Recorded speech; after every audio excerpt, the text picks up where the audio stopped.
Hello everyone. Can anyone hear me? Is there anyone home? Hello.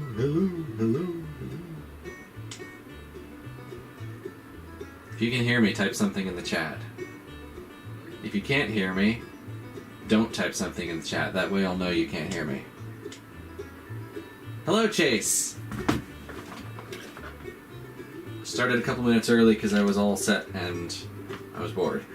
So, if you can hear me, type something in the chat. Oops. If you can't hear me, don't type something. Hello, TFFC. Thank you, Leviathan York. Exactly what I was looking for. Ooh, awesome, Chase. Durango and Silverton's awesome. That place is top of my bucket list. One of these days I'll make it out there to go see it. I don't think I've been to Colorado since one time when I was a kid, very briefly. Hello, Three Rivers. Welcome, everyone. There's an echo of my voice happening in the back. Oh, there it is. Never mind. Okay. Wow. A super chat already. Thank you very much, Pacific Productions. Bazinga. Thank you very much for the $2. I think you're only the third super chat I've ever gotten. Hello, Chessie.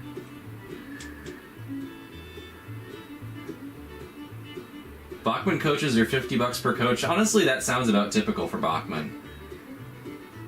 They've never been known for pricing things low, but thankfully most retailers are probably going to have it for a lot less than that. Unless that is the retail price, in which case, not unexpected, but a little disappointing.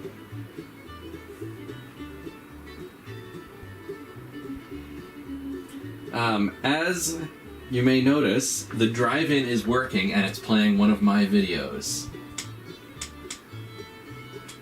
I finally got it sorted out how to do that. Oh, okay, ignore the junk over on the side.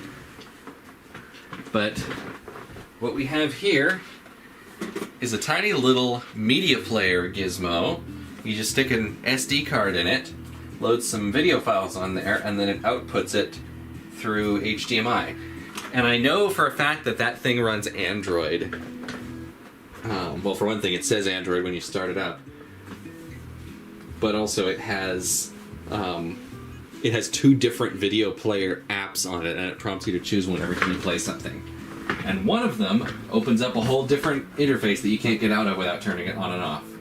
So for like $30, I'm not too upset about it, but it is kind of odd. Hello, Southwest. I'm doing good. Oh, they're in the Durango and Silverton shop. Okay. Yeah, that does seem a bit expensive for coaches. Are they at least Durango and Silverton lettered?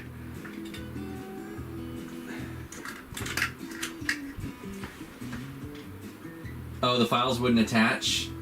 Okay, I'll look at my email. I haven't checked my email in a few days. I should do that. But yeah, Google Drive folder should work. Ooh, nice, Jesse.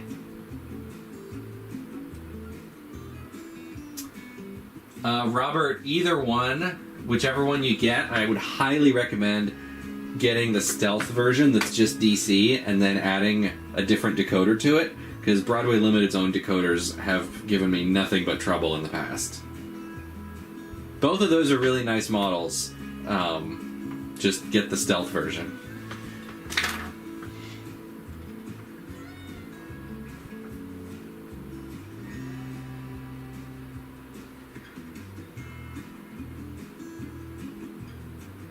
Yeah, TFFC. Train shows are awesome. I'd love to hear what you got. I found some really good deals there. Not every time, but once in a blue moon you get lucky. Anyway, let's go ahead and run some trains. Hello, Ryan. Welcome. So the turntable is still not done, because at this point it feels like it's never going to be done. But I think I've more or less dialed in the design for the actual turntable deck. I'm just figuring out the mechanism that's going to go under it. I have given up on the servo-based indexing system. I got it to the point where it was kind of sort of working, and it just did not have the precision that I needed. It didn't even get close enough to the right stall for the magnets to do the rest. So instead, I'm just going to have buttons that a button that makes it turn left and a button that makes it turn right, and I'll manually just let go of the button when it stops, and then the magnet can take it the rest of the way. It's a bit less of a fancy system than I was hoping for, but this at least should be fairly reliable.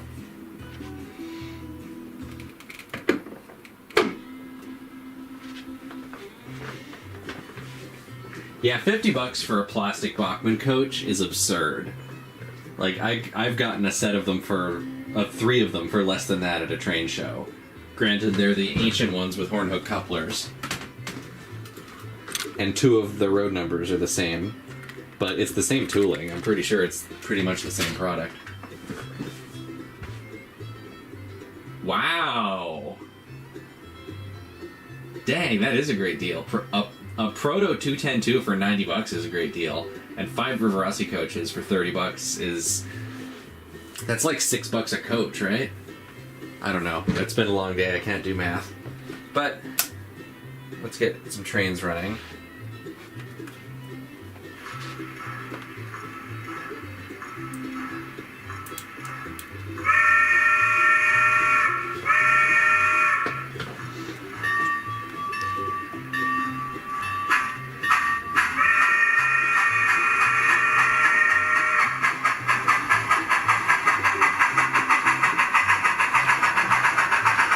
Mark, no, I don't have a big boy. I have actually run a big boy around this layout once. I did a review video on the Athearn one for a hobby shop I used to work at.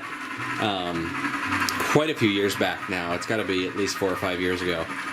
And it did actually make it around the layout without derailing.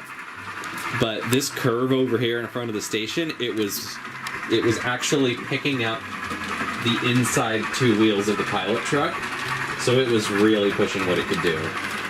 So I will probably not be getting a big boy for this layout, just because, apart from looking absurd, I don't think it would run reliably.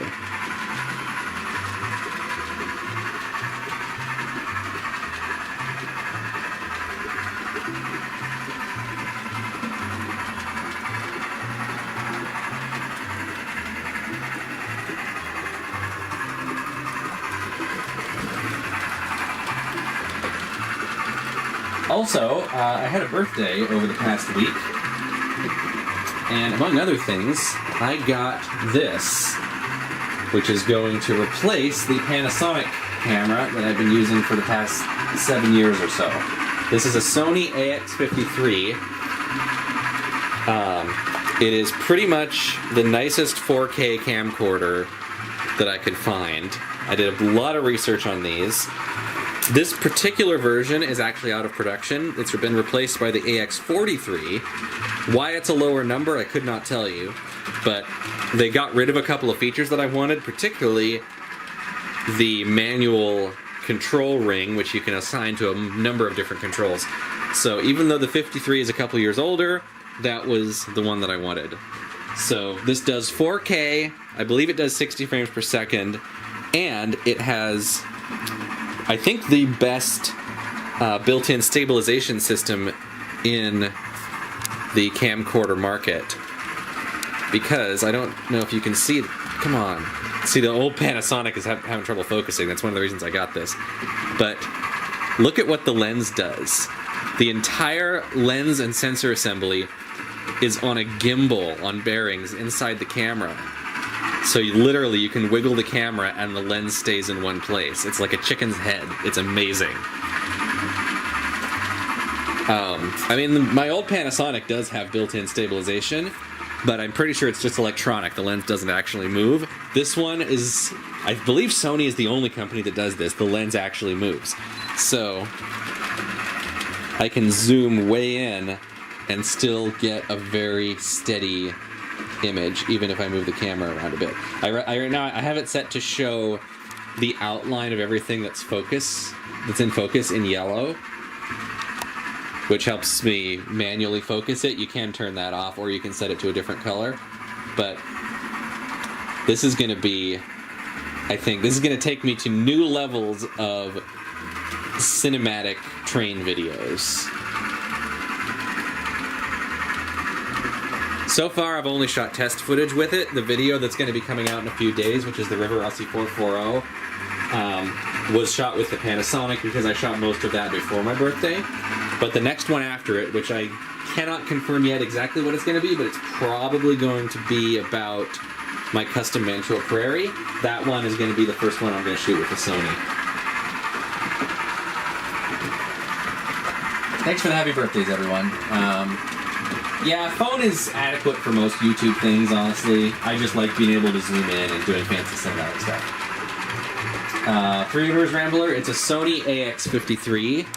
The newer version that you can get is called the AX43. There was also the AX33, which was the original one. But of all of the variants of this model, the 53 has all of the features of the others combined, and seems to be generally the favorite. It even has a viewfinder, although I doubt I'm ever going to use that, but I have it if I want it. But yeah, really nice little camera. These, in good shape, usually go for about $1,000. This one was on eBay for about $900, and it came with a couple of extra batteries. It is used, but it's in very, very nice shape. But if you're going to buy a brand new one like the 43, expect to pay about $1,000.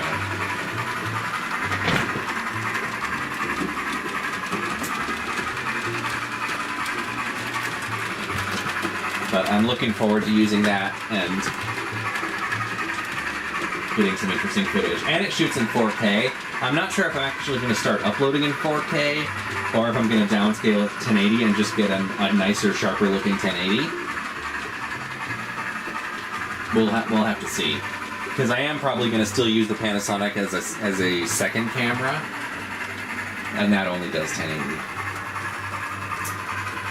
Robert, one of your BLI engines, you can or you can't get it to stop producing smoke. Because usually with smoke units, getting it to work at all is the problem. If you can't get it to stop, it might have a physical switch somewhere. Sometimes they're like under the cab or somewhere on the bottom of the locomotive. Sometimes you can't turn it off with the DCC, you gotta use a physical switch. I don't know. I don't know Broadway stuff that well. My experience with it is limited, but has been almost all negative, so I'm not really eager to get any more experience with Broadway. Speaking of Broadway, on the TV over here is the one review that I've done on a Broadway locomotive for this channel, which was the 280. And, like, in a vacuum, it's a nice little engine, but in a world where the Bachmann one exists, which is basically an extremely similar engine for considerably cheaper, it just doesn't really make sense to buy the Broadway one. And that's footage of a BLI Challenger that I tested on this layout, which was okay. It was better than the 280, but I still wasn't that impressed with it. Yeah, James May, Flying Scotsman with realistic chuffing sound. That's the best sound system of all time, obviously. Nothing's ever going to beat that. James May has done so many interesting shows. He did one called The Reassembler, where he basically just took apart household appliances and put them back together, and it was fascinating. Yeah, main advice you can give about the smoke unit on BLI Steam is don't use it at all. I absolutely 100% agree with that. It is more trouble than it's worth, no doubt about it. The running segment of this review on the 280, I probably took longer to shoot this running segment than I have any of my others, because I kept having to redo every shot because something would go wrong with the smoke unit. Either it would clog, or it would need to be refilled, or I took a zillion takes of each of these shots and used the best one, and even then, they're all inconsistent. The amount of smoke varies wildly from one shot to the next. Half the time it's not producing very much, sometimes it's producing so much that it's, that I have to do that. Yeah, it was kind of a nightmare trying to get it to work. So the footage that I shot, that I put in the final video, was basically all of the takes that were halfway acceptable. And, like, it's very clearly capable of producing a decent amount of smoke. but even at its best, it doesn't look very realistic, and most of the time, it's not at its best. When I had that Streamline K4, which was a whole other nightmare story, during the entire time I owned that, I did not even bother turning the smoke unit on, because I knew that it was going to be awful. I think it was on when I got it, and I saw smoke coming out. It's like, nope, I'm not dealing with that again. Yeah, TFFC, I can see where you're coming from there. I do think it's a handsome engine, but it's pretty obviously a Penske H10, as shown on screen right now, conveniently. And they just took the Belpaire firebox off to make it look more realistic, but it's a distinctive enough looking engine that even with the Belpaire removed, it's still pretty clearly Penske.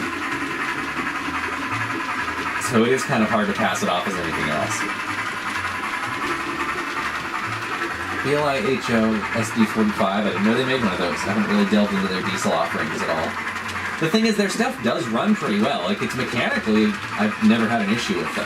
It's always either the decoders or the smoke units that have given me trouble. Like, that consolidation had a pretty decent mechanism, but it could not hold a slow speed to save its life because the decoder wouldn't let it.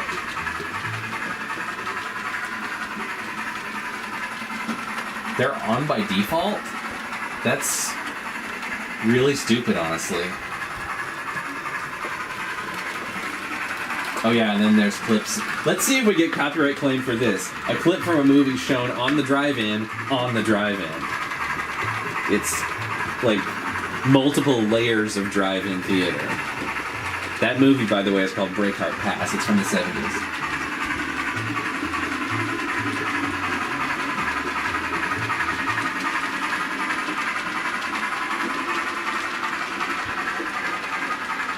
Yeah, $300 for one with no DCC or sound.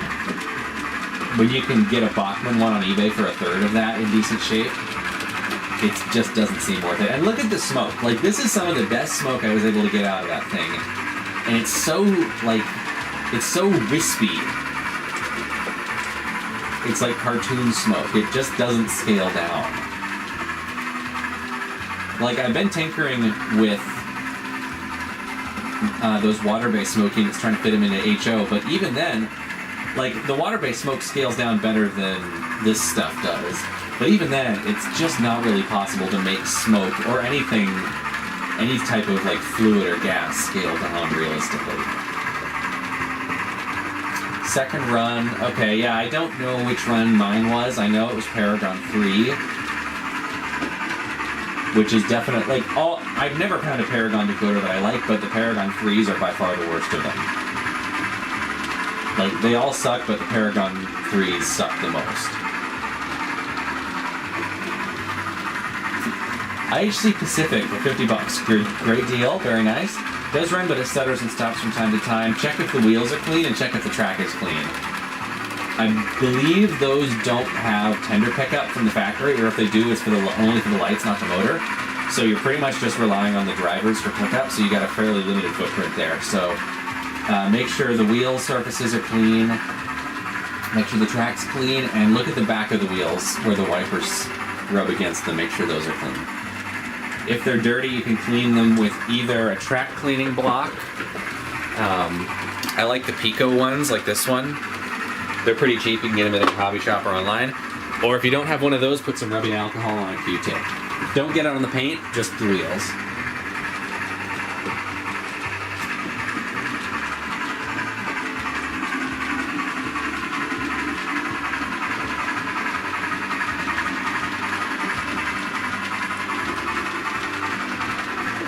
Athearn. Oh, you're talking about the 280? So I have one of those here on the layout, and it is a lot smaller than the Bachmann. Like, it is a really nice little engine, but they definitely don't, like, match the same type of prototypes. Like, here's the Athearn one, and here's the Bachmann for comparison. It's huge compared to the Athearn. The BLI is about the same size as the Bachmann. So if you just want any 280, honestly, I think the Athearn is probably the one I'd recommend. But it's definitely a different breed of 280. I like to have both.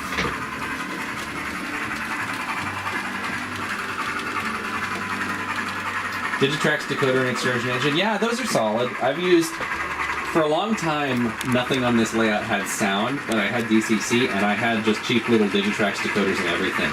They were decently reliable. I burnt a couple of them out, but I think that was because of my wiring, it wasn't the decoder's fault. But I think I still have a couple engines floating around with those decoders in them. If you just need a very basic little decoder, the Digitrax ones are as good as any other. And they are some of the cheapest ones that have back EMF, although it's not the best back EMF.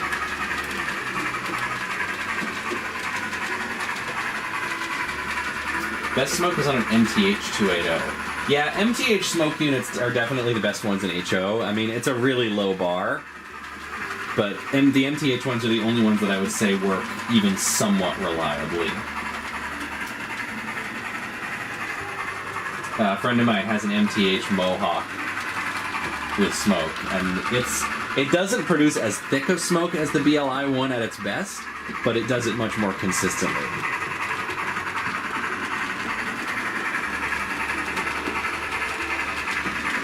Yeah, if you DCC ready engines are pretty easy because you can just plug the decoder in. You just have to make sure you get one with the right plug. But yeah, Bachmann HO Scale SD40, that should be an easy one. Hello, Josh Cannon. Welcome. I'm doing good. Yeah, BLI decoder shorting out. I haven't had that happen to me, but I have heard a lot of stories about it. It would not surprise me at all.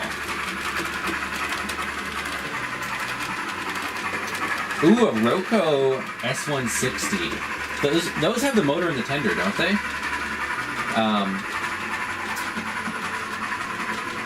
Right now, I have a pretty long backlog of commissions. You can send me an email with pictures of it. It would probably be at least a couple months before I'd be able to take on any more commissions. Because I have several people waiting. As soon as I finish Robert's engines, which I'm a bit delayed on due to other non-train related stuff happening. But once I finish Robert's commissions, I have a couple other people lined up. But I can certainly add you to the list. I've never worked on a Roco engine before, but I don't know, how hard can it be? Are they designed to have DCC installed? I imagine what I'd probably have to do, if the motor's in the tender, would be to put the decoder and speaker in the engine.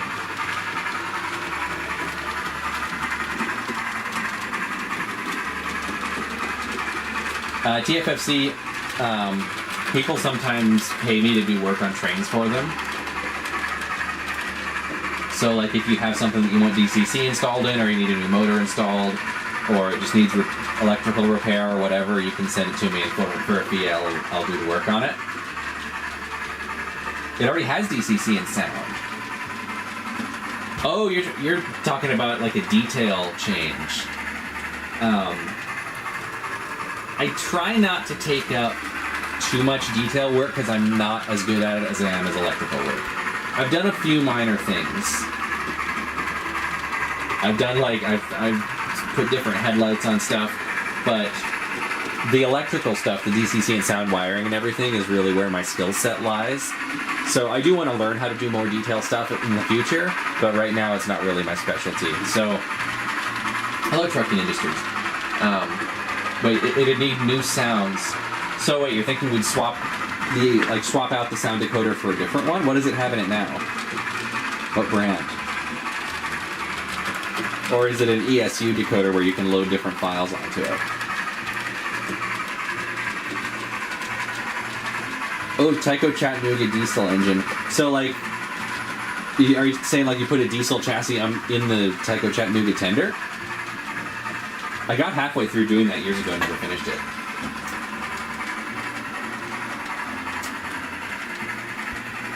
Thanks, Trucking Industries. This Alco is an old Atlas model. It is on my eventual list of models I want to put sound in, but I haven't figured out where I'm going to fit the speaker yet, so right now it just has silent DCC. We can run it a little bit.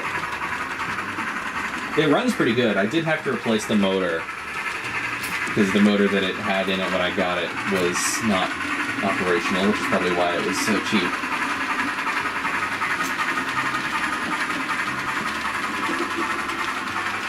Eddie, I believe most DCC decoders, you can find out what manufacturer they are by reading back CV8. And the NMRA has a list of manufacturers that correspond to numbers. So, like, if you read back, I think it's like, if you read it back and it says 11, that's NZE or whatever.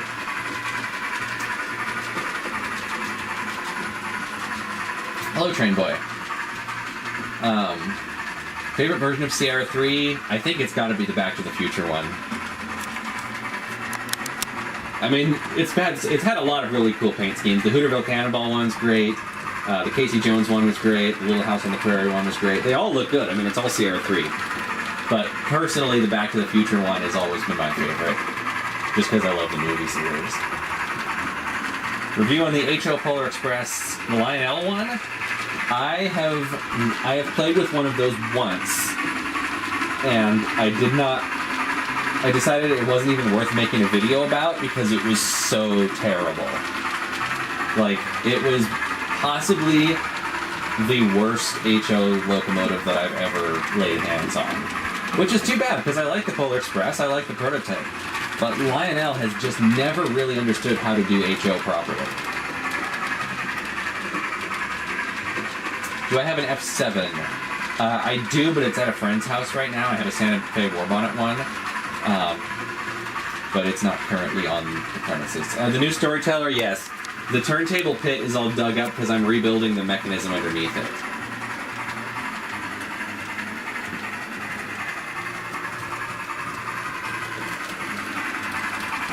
Yeah, Robert, that's what I would do, is get the stealth one. I think they're DCC ready, and then it should be just... I'll have to look it up, but I'm pretty sure it's just plug and play to put a decoder in it. I think they even come with a speaker. So it should be pretty easy. CB Backshops Mantua Forza Remotor. Okay, I've done a couple of these. My recommendation is don't use the wooden motor mount that it comes with. If you have access to a 3D printer, or really any way that you can make something out of plastic, I think that will be... I mean, the wooden one isn't the worst thing, but I always 3D print a custom one. The screw for the motor, usually I just leave it out and just glue it. What you want to do is grind the paint off the surface of the frame where you're going to glue it so you get a nice rough surface. Otherwise the glue will have trouble sticking. The new Storyteller, you must have missed the last couple streams because it's been like this for quite a while. I hilariously thought that I could finish this project in a week, and it's been like a month.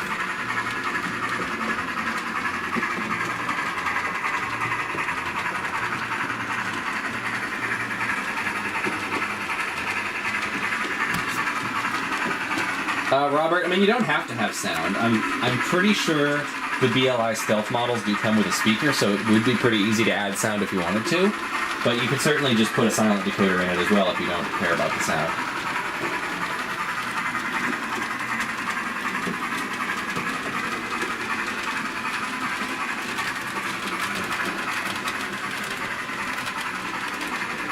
Yeah, I've got a few DCC equipped engines that don't have sound, like that Alco diesel that I was talking about earlier. It's fine. My eventual goal is to get sound in everything, but that's going to be a while before I get around to it. Yeah, so what I had to do, the new Storyteller, is because the ends of the stall tracks are attached to this outer plastic ring, this originally had a flat piece of plastic going all the way across attached to this, so I had to cut it out to make room for the new mechanism, but I left this outer ring in place because these are glued to it and I didn't want to pull these tracks up. So I'm going to make a new turntable pit that sits down in here a little bit that goes up to the edge of this. So you won't see the cut marks or the pink foam when it's done, and then I can just paint and weather it to look like wood or concrete or whatever. EBT number 10, we certainly can. I hadn't planned on it, but it's no problem to just pull it out of the box. Oh, they have a Zemo decoder. I have never worked with those before. I don't see those very often in North American engines. Paint scheme concepts for 250. I like what they did on Reading 2100, the American Freedom Train one, with the blue and the red stripe down the side. That one's probably my favorite. It's not too garish. I'm not as fond of the ones where they use a lot of white, because it just ends up looking to me like a half-painted model. I think the red and the blue and a fairly simple scheme is ideal. I mean, it's your engine, of course, do what you want, but if you want my input, I would say the Reading 2100 is probably the nicest one that I've seen. They are ESU compatible, so you can just pull the decoder out and put an ESU in. Is it a 21-pin plug, Eddie? I would assume so, because I think that is kind of the standard these days. But yeah, in that case, it's a fairly trivial job. Larry Puckett did a video. I'll have to look that up. I've seen a lot of his videos. I don't recall seeing that one. I know a lot of European and British stuff has Zemo decoders. And they seem to sound decent from the little I've seen of them. I just haven't seen much.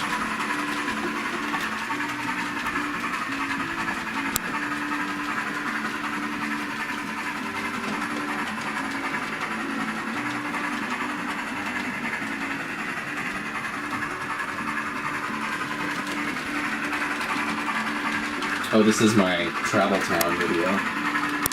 Travel Town is such a great museum.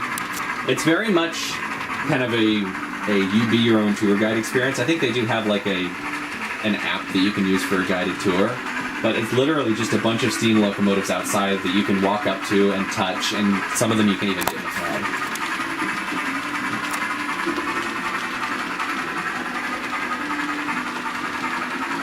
Do I plan to upgrade to 22-inch radius curves? I wish I had room to, but like, you'll have to excuse the mess because I'm in the middle of cleaning the O-gauge room right now, so a lot of stuff's moved out here. But between the layout and the couches, that's really all of the space that there is in this room. And a couple of RC car bodies on the couch there.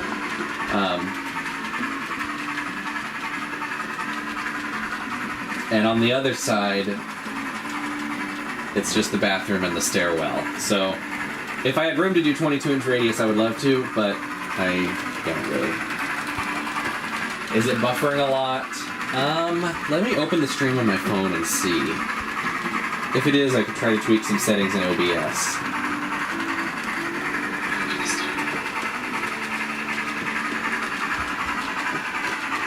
It seems fine watching it on my phone. Favorite locomotive? That's...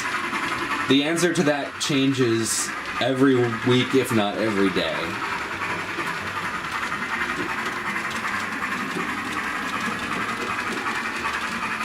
Cabin tender in blue, I think, would look really good. I like that idea, Robert. I'm gonna start gathering supplies for my RS1, but I can't decide between soundtracks and WoW sound. Okay, this is a subject that I have many opinions on. So, overall, right now, I like soundtracks for most things. I find them easier to program. I like dealing with regular CVs better than the WoW Sound audio assist thing. And I like how much fine adjustability there is in the sound and the way it responds to load and stuff like that. However, and this is a big however, soundtracks as Alco sounds kind of suck. WoW Sound's Alco sounds are incredible. They are by far the cleanest sounding recordings that I've heard of Alco engines in a sound decoder. They sound amazing. So, what scale are you working in? I'm just guessing HO, but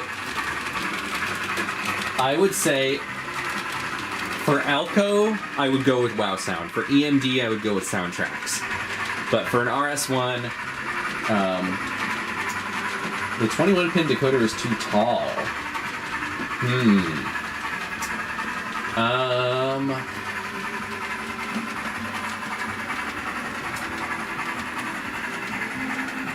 Okay, hold on. I think I've missed a few chats here. Painted and letter red models? Yeah, definitely. That would be great. 21-pin, okay.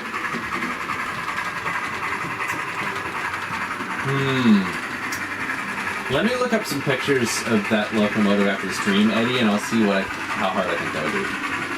Hello, Boxcar the Husky. 462 Pacific in brass, yeah, that'd be cool. Brass engines, I've always found kind of a pain to work on, especially older ones, but For the right prototype, it would definitely be worth it. Accurate paint scheme for a Central Pacific 480. That is a hard one to answer because there's no color photos from that time. I think your best bet would probably be to do something similar to what's been done on the recreated 440s. So probably red, some blue, and some bare varnished wood. But a 480, I guess, would be a little bit later, so maybe not quite as much of the garish colors, but I think probably primarily red.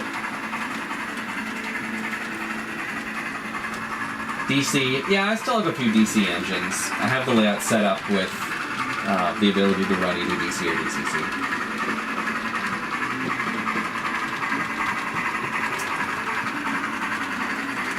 Three Rivers Rambler. After the stream, if you go to my channel, there's a video called The Case for DCC and O Gauge, where I have WoW sound in an O scale RS1, and you can hear it.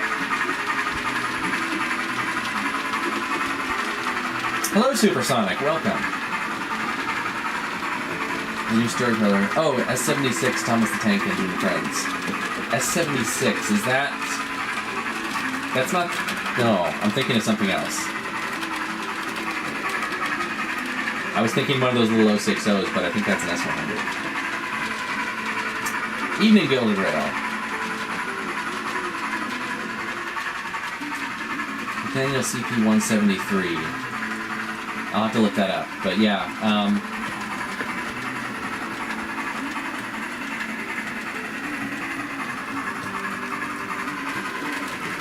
Also, Three Rivers Rambler. Scale Sound Systems.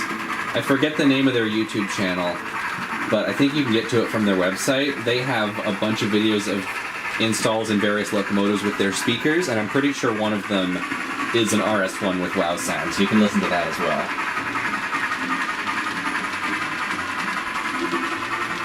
Good evening, BD. Thank you, Supersonic.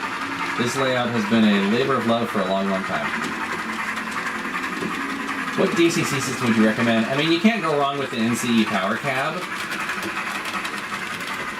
The main concern with DCC is if there's a club near you, you probably want to use whichever brand they use, because they're going to be your source of like spare parts and information. But if you don't have to worry about like compatibility with another layout, it's mostly just basically, do you want to get into, do you want to commit to the Digitrack system of like throttles and boosters and stuff, or the NCE system? They're both perfectly fine systems to use. I've always found NCE a little bit simpler to work with, but either one works well.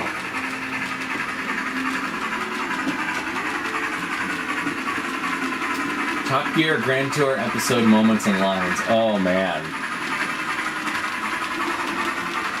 Give me a few minutes to rack the old nostalgia brain, because it's been a long time since I watched much of that show, but I used to watch it a ton. I have many favorite moments. The Carboat episode has always been one of my favorites.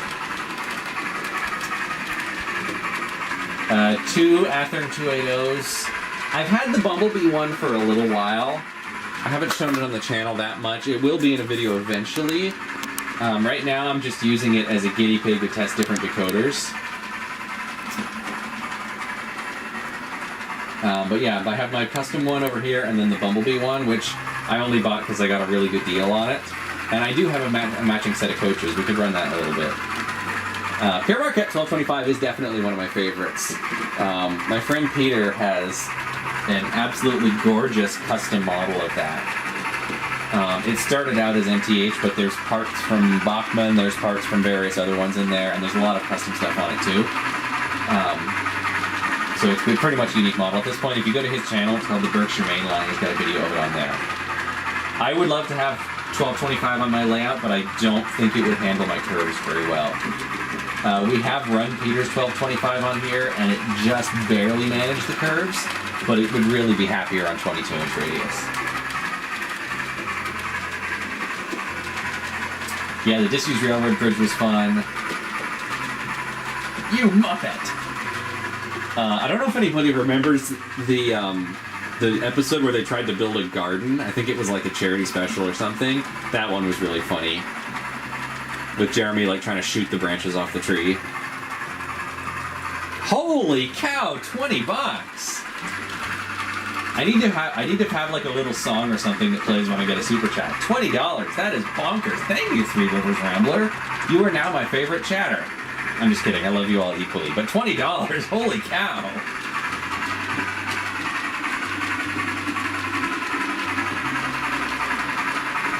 O10O locomotives made to work underwater. I've never heard of that, but it sounds right up my alley. I'm going to have to do some research on that.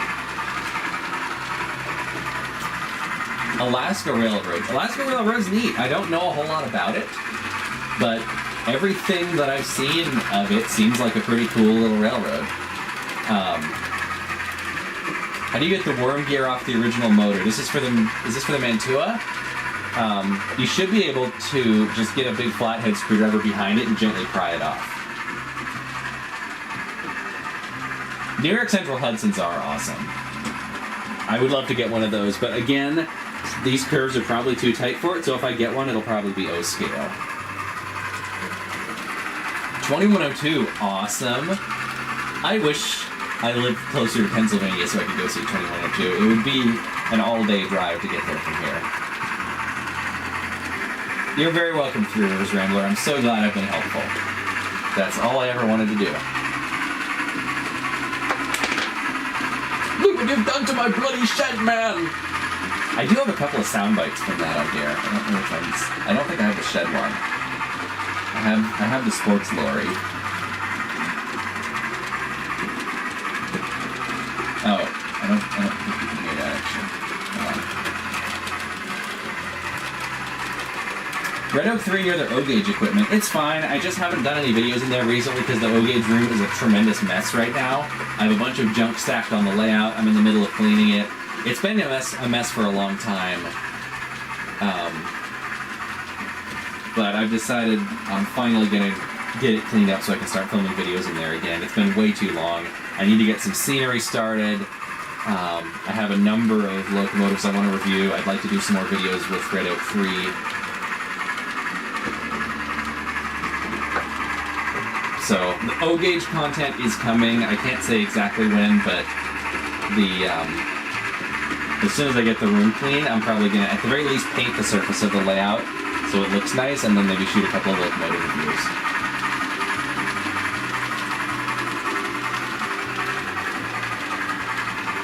Alaska Road SE70 Mac. Okay, cool. Yeah, I'll look into that. Okay, St. Clair Tunnel locomotives. I will look those up. I'm actually going to bookmark that right now. I'm going to open the Google thingy.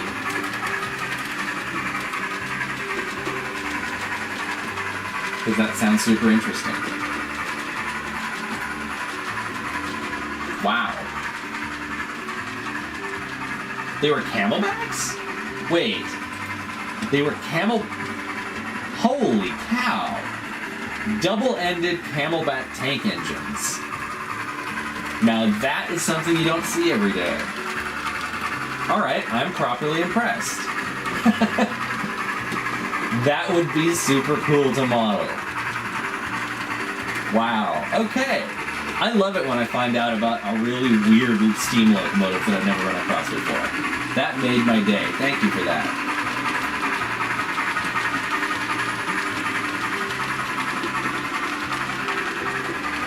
Same as trains have a river. Yeah, the River Rossi ones are pretty tolerant. I've managed to get an Athearn one around this layout, but it was struggling. What do I use to clean my track? One of these. It's just a Pico track cleaning block. You can get them at any hobby shop. You can find them online. I think you can even get them off Amazon. But it's basically like a rubber eraser with very fine abrasive in it. So you just run it over the track. Put a little bit of pressure on it, and it very nicely scrapes everything off. Actually, I could stand to do the layout right now because it is getting a little dirty.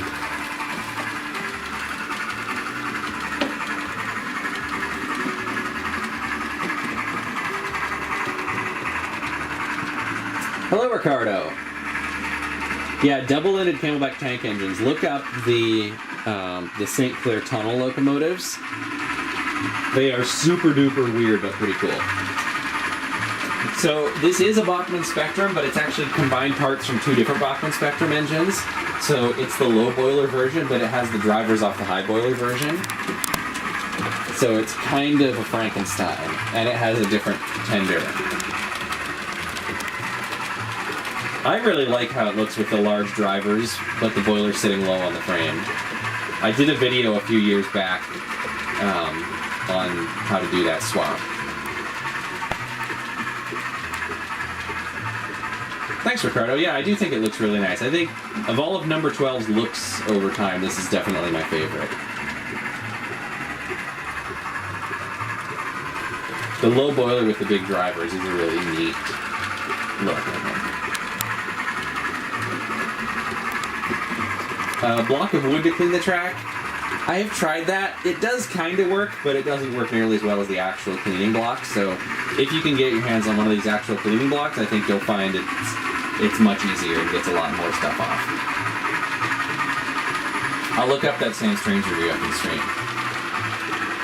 The large center gauge Mexican Fairleys. I think I saw those on one of Heiss's Cursed Train streams.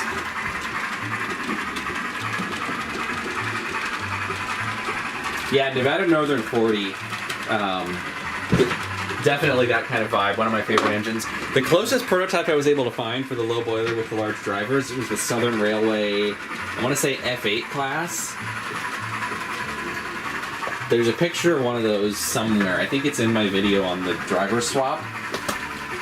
And it looks almost identical to how 12 looks right now.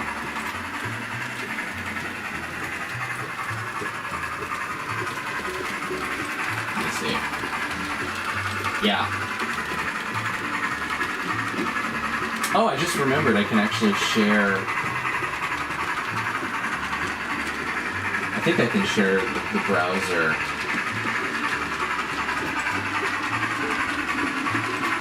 Hold on.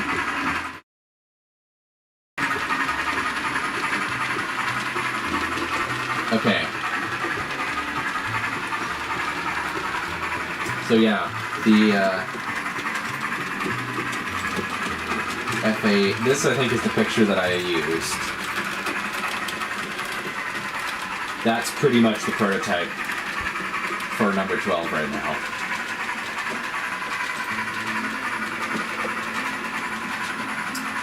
Yeah, I did Supersonic. It's pretty close. They did change a few details for the movie, but yeah, if you look at them side by side, it's unmistakable.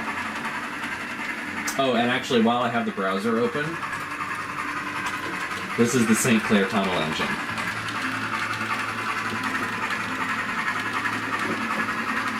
It is indeed a double-ended 010OT Camelback. Pretty wacky looking, but I like it.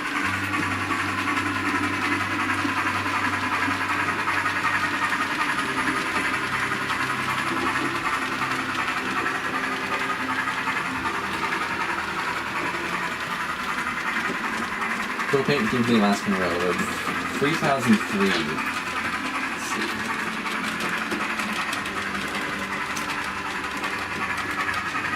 Okay, it's got kind of like the wing stripe design on the nose. Has kind of a Rio Grande look to it almost.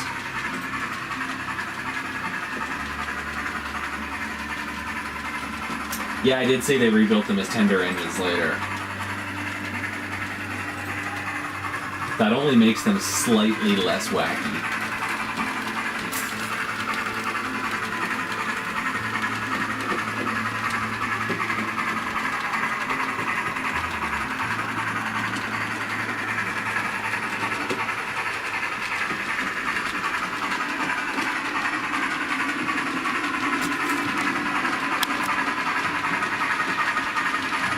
Gilded Rail, I have been dealing with some health issues lately that have slowed down the work I was hoping to get done. But I am almost done with the video on my custom Rivarossi 440 build. It's all filmed, I just need to finish editing it. So with any luck, I'll get that done sometime this week, hopefully.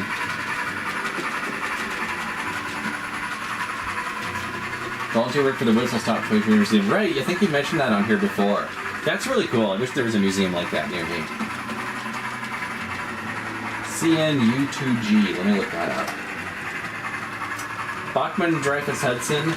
I definitely would like to try one, but I would want to see proof in person that it could take 18-inch radius curves before committing to buy one. I guess I could always just sell it. I do want one though, but I'll probably end up getting an O-scale one instead. The 414-4, that was that Russian engine, right? The AA-20.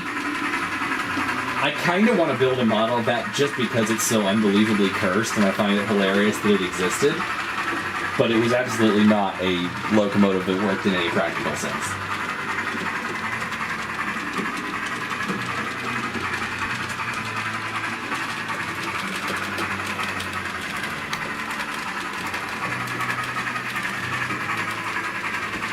Oh, that must be the water-based smoke unit video.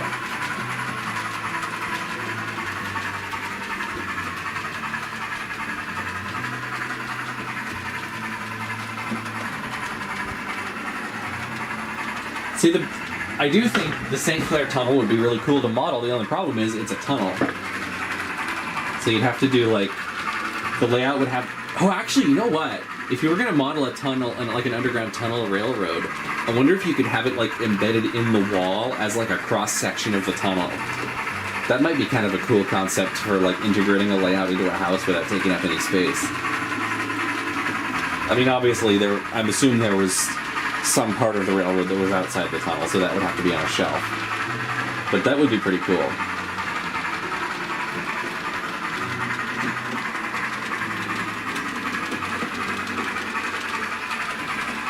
See, now I kind of want to, like, draw up a plan for that. You could do that, or you could do, like, a mining railroad. I don't know if anybody watches Thunder Mesa Studios, but he has a section on one of his layouts. I think it's the main Thunder Mesa layout where, like, the train goes through, like, a really cool-looking underground cavern. And it's modeled as like a cutaway of a cave. Eddie Rules, I sold to Shay. I got sick. I did replace the gears, but it still wasn't working quite right, so I ended up just selling it to somebody else who could make it work properly. So now instead on the display track I have a River Rossi Heisler, which does actually run. I just haven't put DCC in it yet.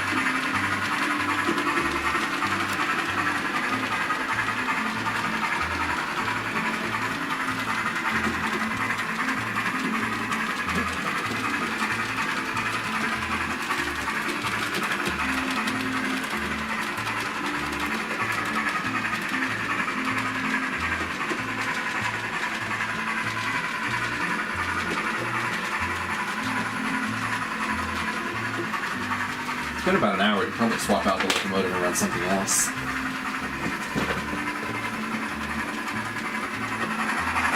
Oh, that's all right,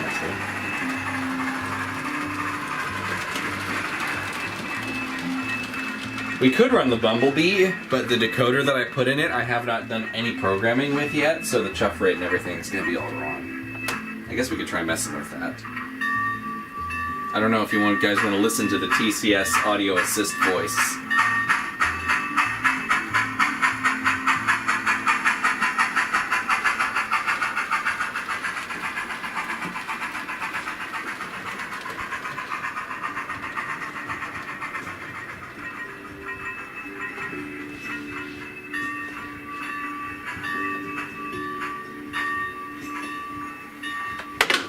I'm just going to lift 12 off and put it on one of these display tracks.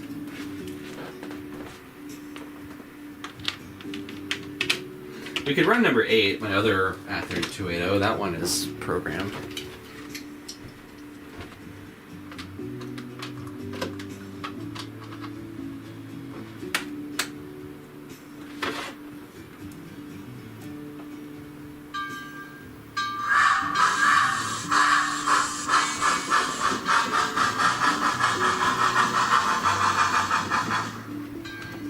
Yeah, I guess we could always just turn off the sound of... Actually, yeah, you know what? Let's do that. I do kind of want to run the Bumblebee.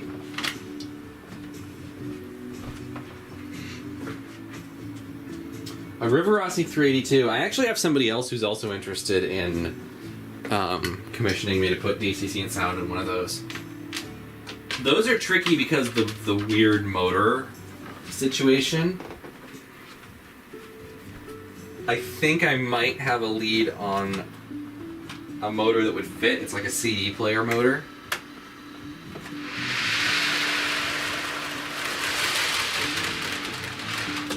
But I'll have to do some more research on it. If I can make that work, then I would certainly be open to doing that.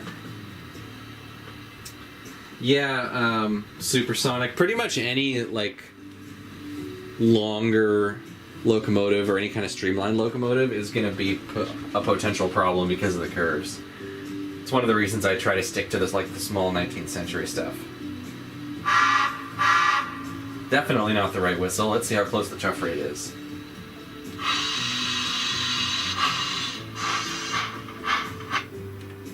Whoops, what happened? It's actually not as far off as I thought it was going to be. It just keeps cutting out for some reason. Why is it doing that?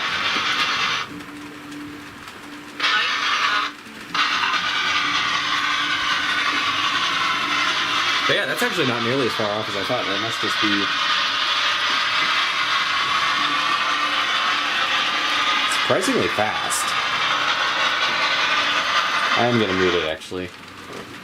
The chuff load hasn't been calibrated, so it's just going to be full volume all the time. Northeast Short Lines, I'll have to look that one up. Sausage Express, I'm not familiar with that.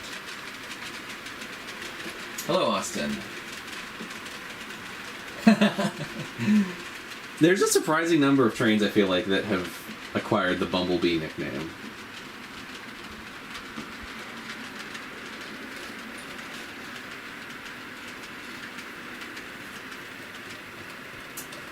Justin Curry, I know Bachmann is introducing a new N-scale 19th century 460. I'm really hoping that they'll make an HO version as well, if it sells well.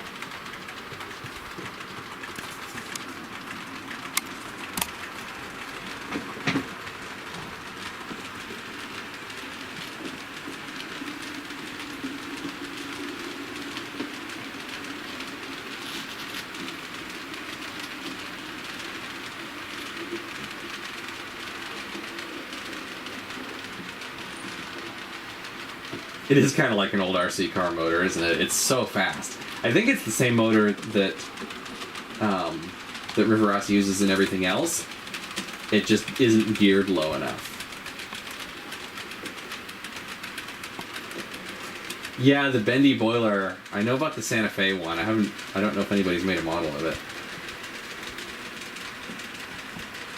Diecast Lager Mercado. Yeah, I would love to see them do like one of the little Baldwin 70 tonners. Like California Western 45, which, not at all biased, it just happens to be one of my favorite engines because I grew up right next to it.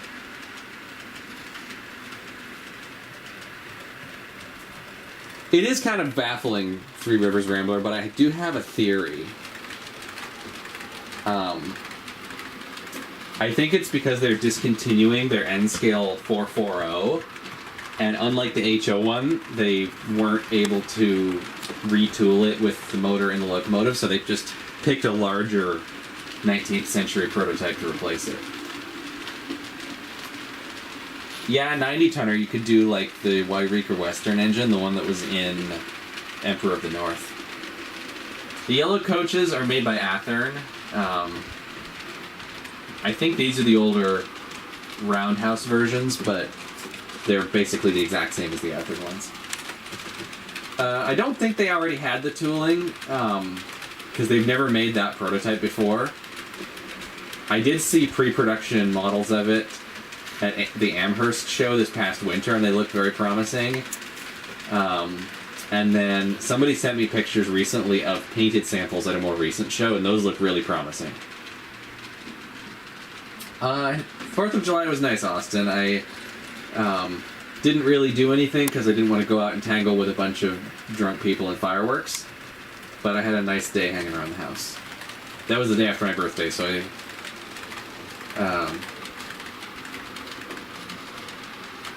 I spent most of it just like playing with the new camera and stuff. Yeah, Pulse and 70 would be great. Yeah, they're not $49. I don't remember how much I paid for these coaches. They came as a set of 4, and then there's one additional coach that you can buy separately. Sorry, David, I do not have a Gevo. I don't have any modern stuff.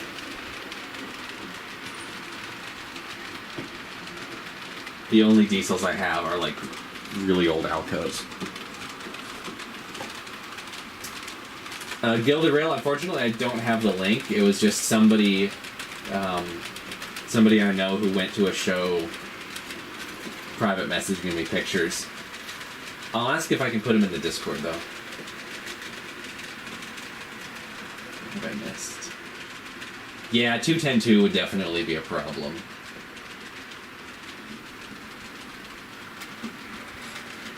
$60 feet tall? That... I don't see how that would even be possible. Favorite Northeastern Railroad? I'm kind of becoming a fan of the B&O. Like, the more I look into it, I feel like a lot of the stuff that I find interesting ends up being B&O for some reason. There's a lot of really cool ones, though. I like New York Central. I like Boston, Maine. Hello, Kevin. Welcome back. A Pico Whitcomb diesel. That's the little G-scale four-wheeled one, right? I actually have one of those on hand, but it's not mine. It belongs to my friend Peter, who left it here because he's not using it, and I might do a video on it at some point. But yeah, they're neat little engines. They pull incredibly well for being so small, at least the battery-powered version, because it's got 4 traction tires. It's got a traction tire on every wheel.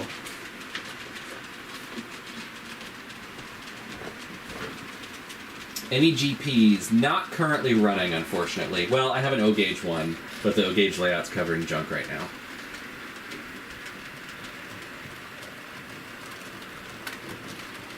Any 484s? I don't have anything that big, I'm afraid. The biggest engines I've got are probably the 280s and an Atlantic, which is currently undergoing repairs because it fell off a shelf. Oh, 4-axle 65-tonners. I'm not familiar with those.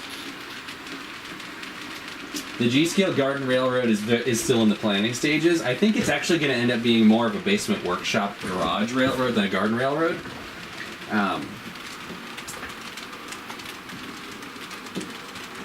Because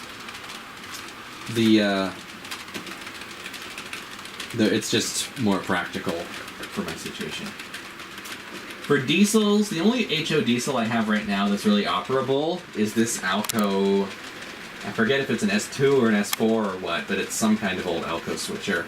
Steam, I've got all my custom Westport and Shelter Cove engines, of course. And the Rio Grande Bumblebee that I'm running right now, and various other things. Let's see what else I've got up here.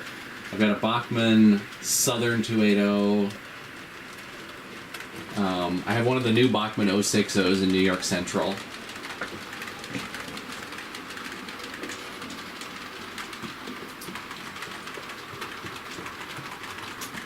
No Mikados currently that run. I do have a brass one that is waiting on a complete rebuild. WSC 40. Oh, the Baldwin diesel? It's on the shelf in the cabinet down here. I think it might need a new decoder, because last time I ran it, it was acting really weird. It would, like, randomly just take off at full speed sometimes and not be able to be controlled. We could try running it.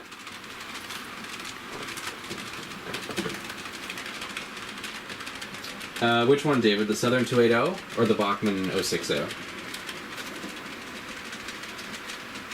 Oh, let me turn the music back on.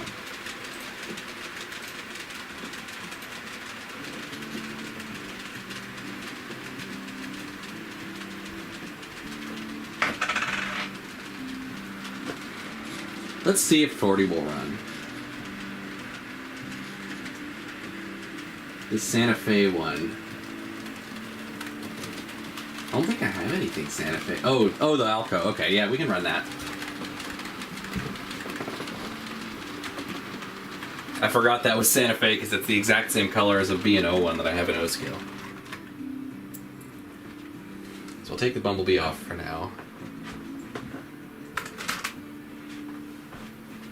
Because the turntable's not working, I'm just going to switch this out by hand. Yeah, let's pull the freight train with it, because I think it'd look a little bit silly with these cars.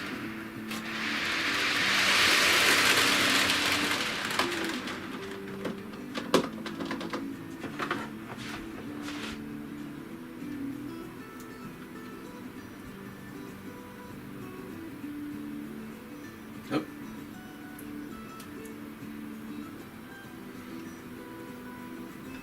That's forward.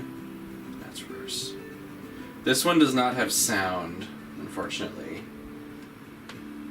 It is on my list of engines to eventually get around to installing sound in.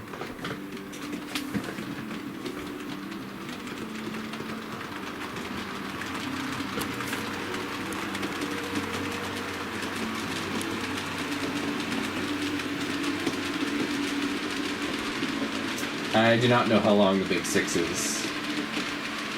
I think it's pretty big though. Aw, kitten!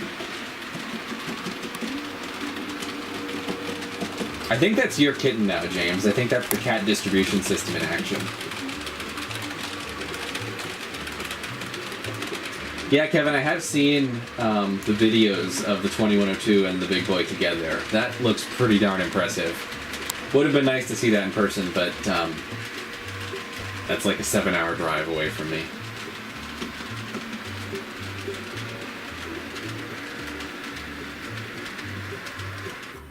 Oops, what happened there? Oh. Ran through a switch the wrong way.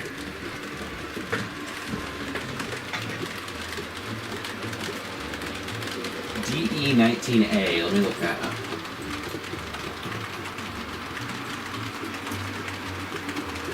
Oh, interesting. It's like a really chonky looking 44 tonner.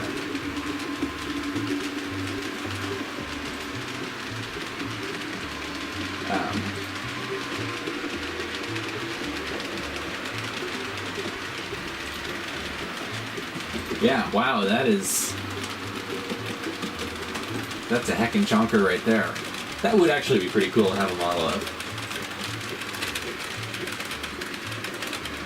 I wonder what that would sound like. I wonder if any decoder manufacturer has a sound file that would be prototypical for that.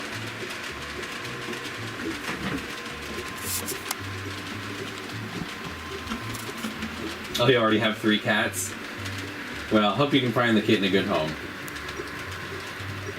I want to adopt another cat. My last cat of 15 years passed away a couple of years ago, and I have been missing him terribly.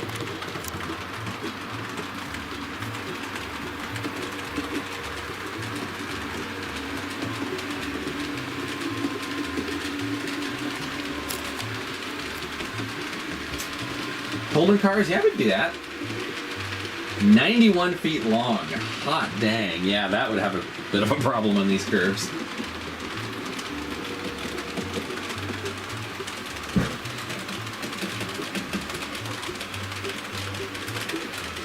Yeah, honestly, like, if I could find a decent HO model of that, and I feel like I'd want sound and something that kind of quirky and interesting. Might as well put in all the effort to make it nice. But yeah, that would be a pretty cool engine to have.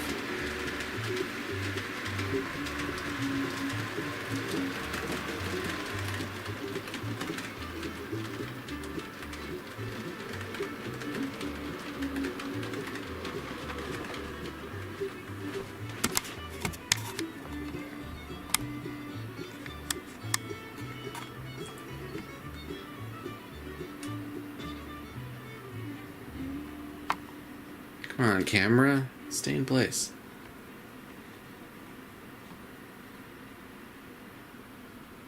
Yeah, the DNS 280 Bachmann mix isn't accurate because they don't really do anything close to accurate. Interesting. Okay, yeah, I'll look into those Pico models. I really have no experience at all with Pico HO stuff.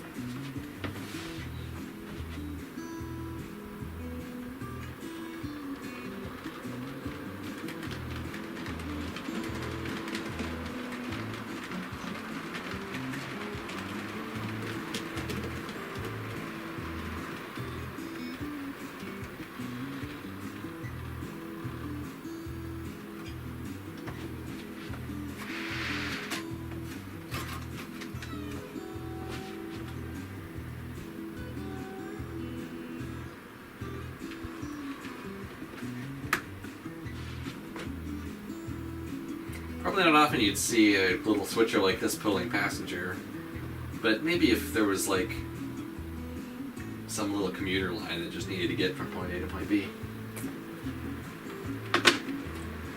You gotta remember to flip the switch again this time.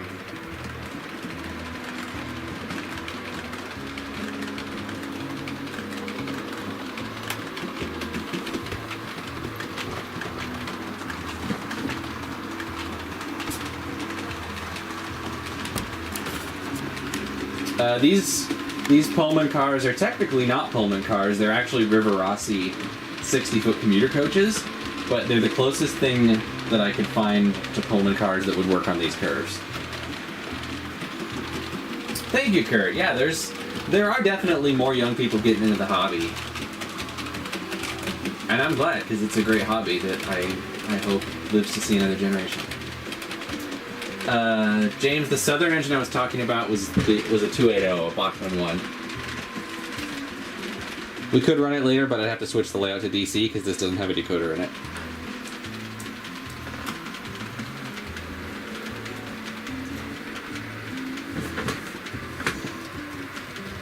The Bachmann Southern Pacific Daylight, I have actually tested one of these on this layout, and unfortunately it did not work on the curves. It derailed as soon as it hit the first curve. Oh, chat won't let you send me a link? Email it to me, redotrains@gmail. I think you've emailed me before, so we can just add it to that thread. Yeah, I guess, I mean, that is kind of why I decided to model a tourist line for the Renew. That's why I decided to make this a tourist line, because I can literally run any combination of stuff that I want.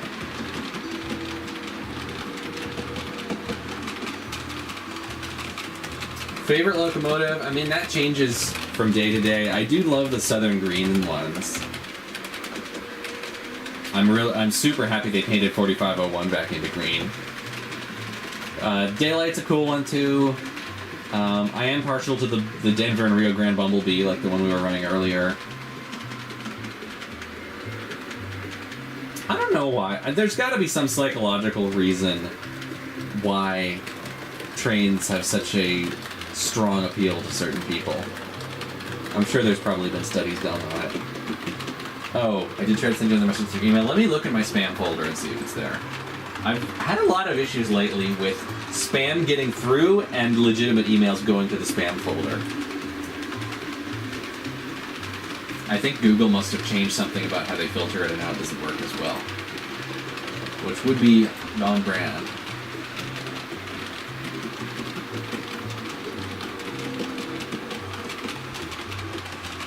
How long ago was this, Eddie? Because most of my spam folder, I just have tons and tons of promotional emails from Horizon Hobby.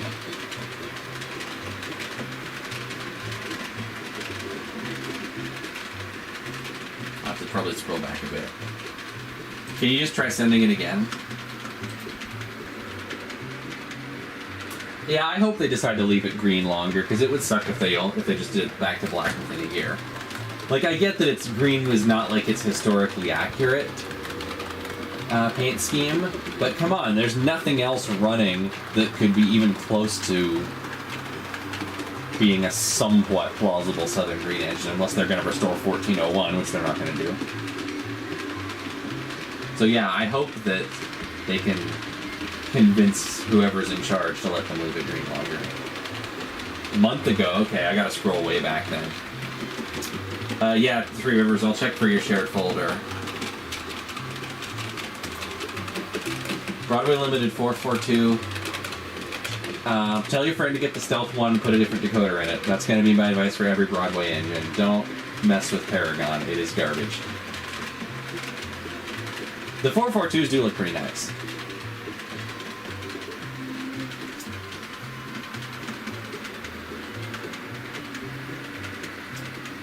The GS4 depends on what context you're talking about, Supersonic. If we're talking about the curves, unfortunately not. I repaired one of those a couple years ago, and I tried to run it on these curves, and it just wouldn't do it.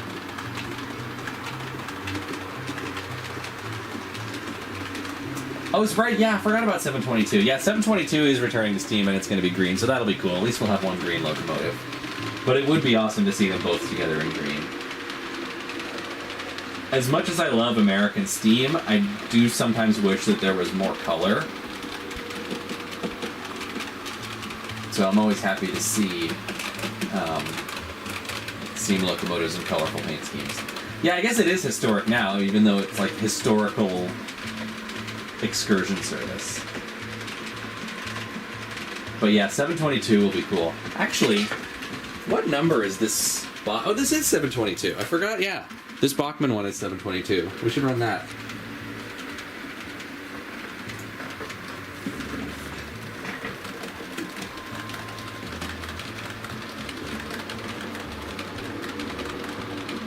I would love to see them both stay green, but if we have to only have one. Yeah, it would be annoying to clean it, but I mean, even when it's black, they keep it pretty clean, don't they? It always looks shiny on video.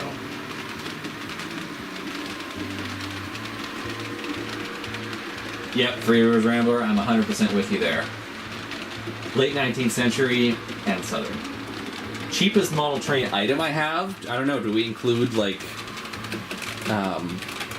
non-rolling stock items?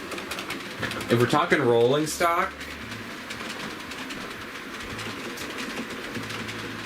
I don't know. Stuff that I bought individually or in total, because I once bought a box of like 40 freight cars for I think $65, and this boxcar was one of them. So this technically cost me less than $1.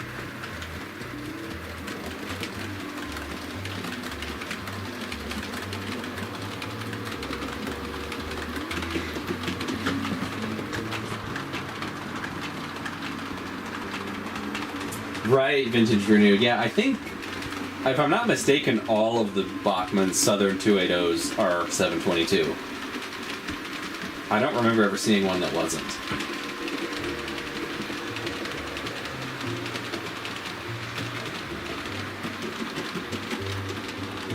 Cheapest locomotive? Yeah, probably the Rivarossi one. I don't remember how much I paid for that, but I think it was probably like, I want to say $30-ish. I don't know, actually. This Alco, I think I paid like $40 for, so it wasn't a whole lot more.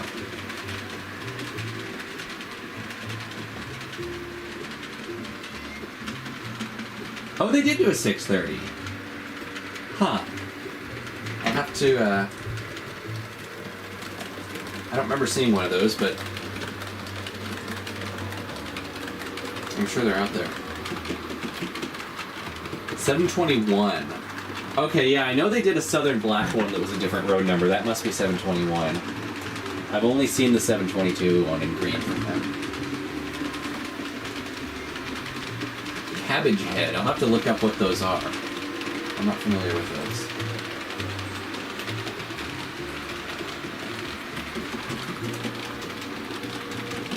Oh, I see. Oh, it's like one of those later spark arresters with the rounded... Those are neat. I feel like you don't see those too often in standard gauge.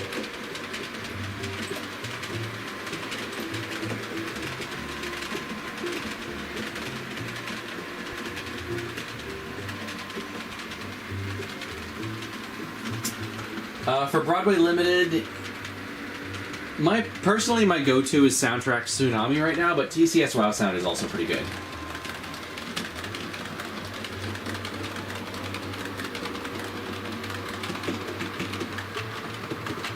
TCS Wow Sound is slightly crisper sound quality, but Tsunami gives you more options that you can adjust. Okay, yeah, Gilded Rail. I'm familiar with that type of stack. I just had never heard it referred to as a cabbage head before.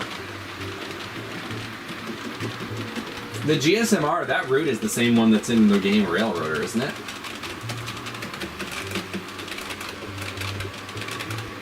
Operating industries and cars are awesome. I don't really have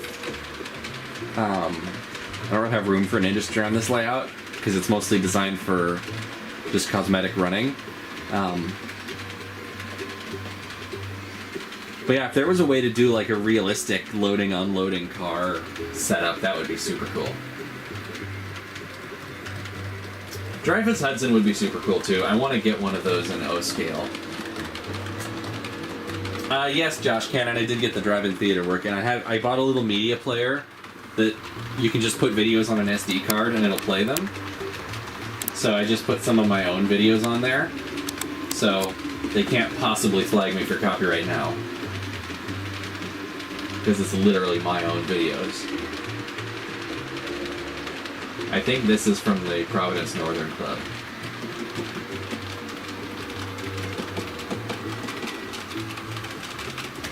Yeah, I figured they were mainly narrow gauge. I don't think I've ever seen... No, I have seen a standard gauge one. Because, what was it called? The Orange Blossom Cannonball down in Florida. That little mogul. I always thought that was narrow gauge, but then I looked it up and it was standard, so I guess it's just a really small standard gauge engine.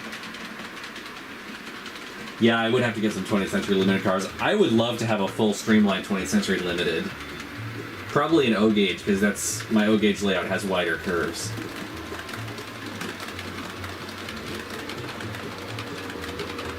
And also, it would just be awesome to have like this giant Dreyfuss Hudson thundering around the layout. Like, a friend of mine has an HO Dreyfuss and it's gorgeous. But I feel like, especially for such a big engine, in O gauge it would really have the presence that you want. I gotta get the O gauge layout cosmetically fixed up for filming. I forgot Tyco made the working hoppers. I don't know how reliable those are. Austin, right now the O gauge layout is mechanically and electrically it's perfectly fine. It even has a custom control panel that I haven't made a video on yet. There's just a bunch of junk piled up on the layout, and I haven't done any scenic work to it, so it doesn't really look good enough to film on. But pretty soon, hopefully in the next couple weeks, I'm going to get the junk cleared off of it, at least get one layer of paint down, and then I can start shooting videos on there again.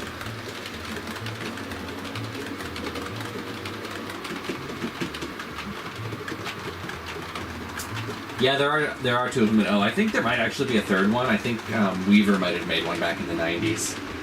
But the MTH and Lionel ones are probably easier to find. I tend to want to put my own electronics in O gauge stuff. I've never been that impressed with either MTH or Lionel sound. I mean, Legacy sounds really good, but the price is just over the moon. So what I'd probably do is try to find an older MTH one, like Protosound 1, rip all the electronics out and put Blue Nami in it, or some other DCC-based sound system.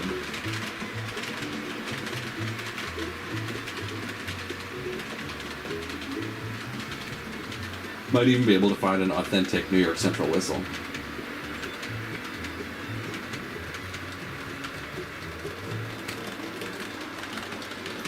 Robert, unfortunately, I was not able to get that Atlas O locomotive running.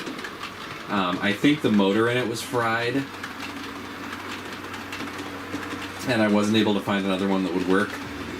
So instead, it's going to have to be a source of spare parts from either O gauge stuff. But it has already contributed a very useful set of traction tires to another of my O gauge engines. So it is serving a purpose. It just unfortunately won't be able to be an operating engine unto itself. MTH 10-wheeler custom I have not had any time to work on. Lock sound for Steam, it sounds really good. I find it a pain to program, but the people who love it absolutely swear by it. So I would say it's good, but there's a bit of a learning curve. No, O gauge is smaller than G.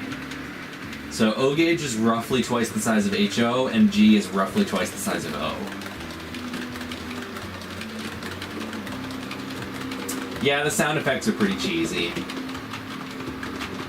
I've seen some DCC decoders that have those too, but at least you can turn them off. I'm not sure. I'd have to look up Gilded Rail which whistle would be accurate for a Dreyfuss Hudson.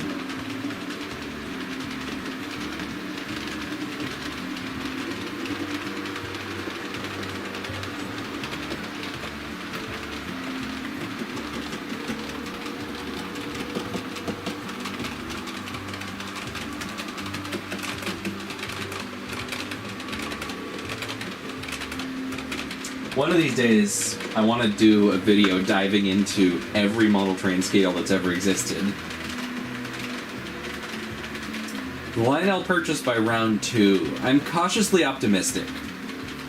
I mean, honestly, I'm happy to see any change in Lionel's management from what it's been the last few years, because it seems like they've mostly been focusing on unbelievably expensive legacy stuff and novelty paint schemes that no one can actually afford.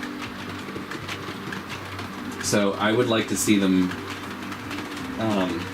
do a bit more work on like the Lion Chief line and try and get some more scale looking stuff into the lower price bracket. But I have no idea what they're going to do. The only experience that I have with round 2 is I built a couple of their Star Trek kits, which are decent. But we'll see how it goes. It's really hard to predict what's going to happen, but I'm hoping it'll be a good thing for Lionel. Yeah, tourist railroad vibes. I mean, it is a tourist railroad. I can run whatever I want. Yeah, Z and TT are a little tricky to work with. Digitrax. I have had Digitrax on this layout in the past. Currently, I'm running an NCE power cab system, which is like Digitrax's main competitor, and I like that slightly better. But I do still have the Digitrax controller as a backup in case anything happens to this one.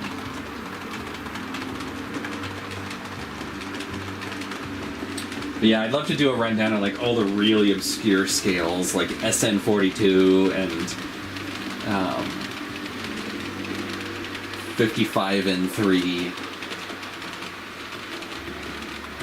NN3. What else? I mean, with it just under the name of G scale, there's like 5 different actual scales that all run on the same track, so that could be a video in itself. Lionel Polar Express RDC. That reminds me, I've had this idea for a while that I kind of want to write like a hypothetical Polar Express sequel story that incorporates as many of the silly Lionel Polar Express things as possible. Like the Lionel Acela, the Lionel Big Boy, that old 440 they did. Yeah, Proto 48 is another one. I forgot about that. All the proto scales, honestly, like what's that proto version of 00 scale where they made the track slightly wider? TT120, yeah, it is. Well, it's new in the sense that it's been gone for a long time, but TT scale actually dates back to the 1960s. I think it's actually older than N scale. There were early attempts to make that the new popular smaller scale after HO, but N scale ended up being the one that took off. But yeah, TT scale actually kind of has a fair amount of lore.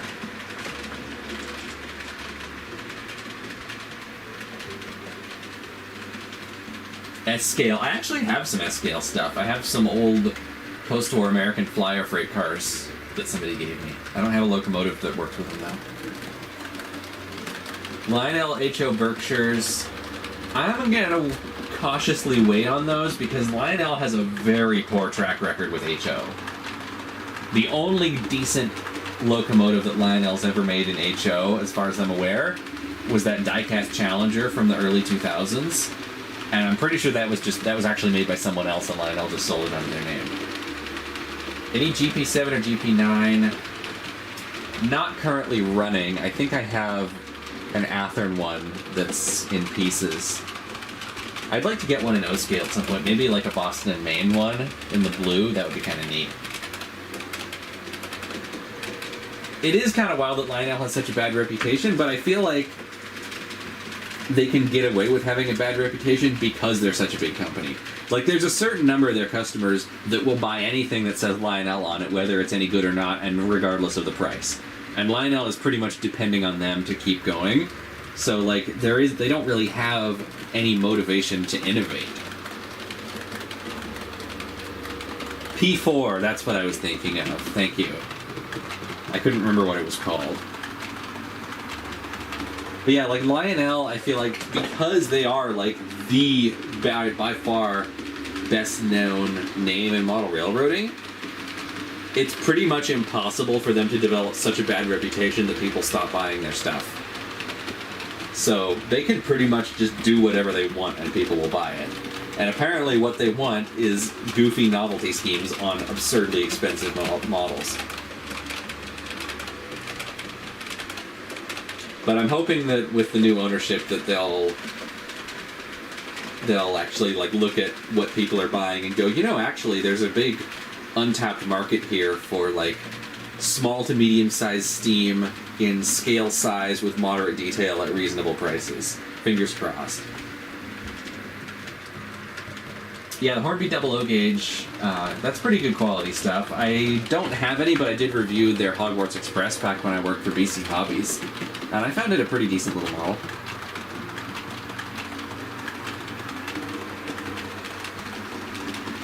I didn't think Lionel had any Thomas & Friends stuff in the catalog for quite a while.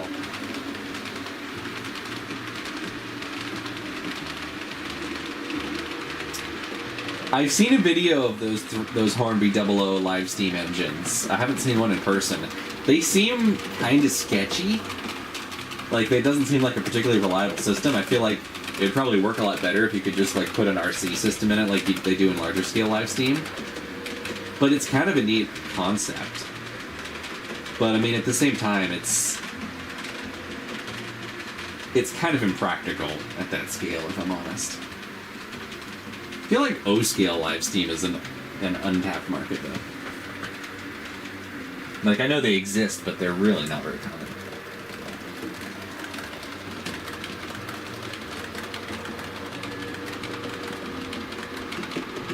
Those Legacy Hybrid 440s do look absolutely gorgeous. I would have loved to get one of those, but $2,000 for an O-scale locomotive. Like, I live in my parents' attic, I drive a 20-year-old car, and my job is fixing model trains for people. I do not have that kind of money to spend.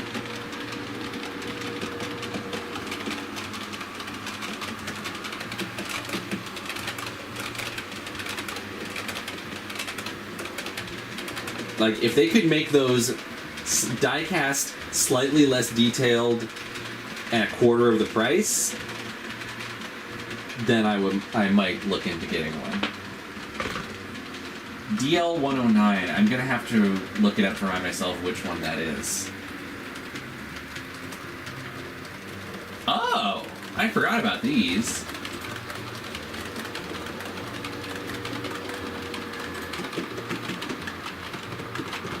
This is like, we have E-Unit at home. They are pretty neat, actually. I shouldn't dunk on them. But, like, the weird little tiny middle window is kind of silly looking. I don't know anything about these.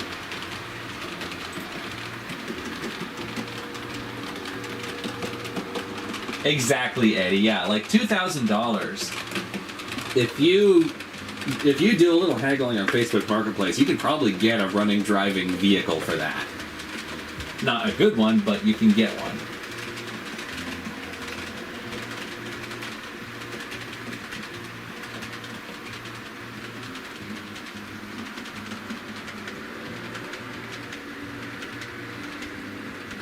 Yeah, and they don't have knuckle couplers. Like, if I'm paying that kind of money for a locomotive,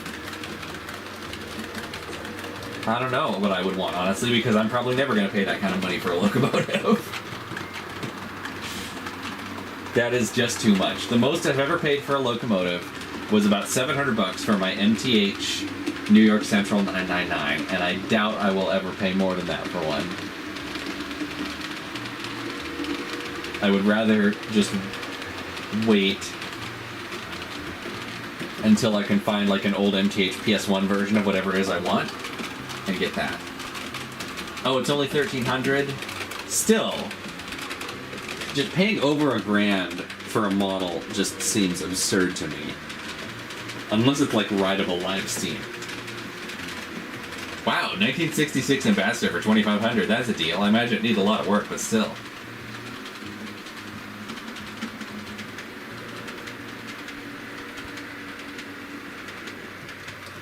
Oh, Robert, I should have done that.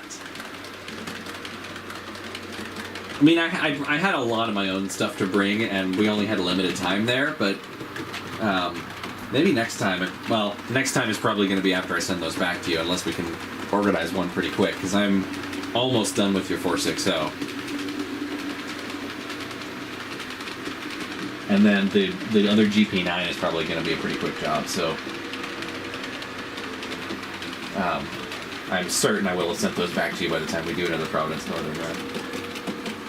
Carb rebuild, new brakes? I mean, for a $2,500 car, I'd expect a lot worse than that. Yeah, basic Land Chief 2.0 is Mikado, and that's not even scale. That's like the Mikado Junior, which I guess it's plausibly scale, but it's not like semi-scale. Well, it kind of is. I don't know. I had one briefly. It was big enough that like you could pass it off as somewhat scale. Like it doesn't look bad with scale cars, but compared to the actual prototype, which is a USRA light Mikado, it is much smaller. But like a scale figure could fit in the cab. It's not too bad. But $700 for that. I mean, I paid $200 for the one I had, and I thought that was too much. I think I lost money flipping it because I decided I wanted a full scale one. Yeah, traditional size, which can mean anything from more or less scale to basically S scale on O-gauge wheels.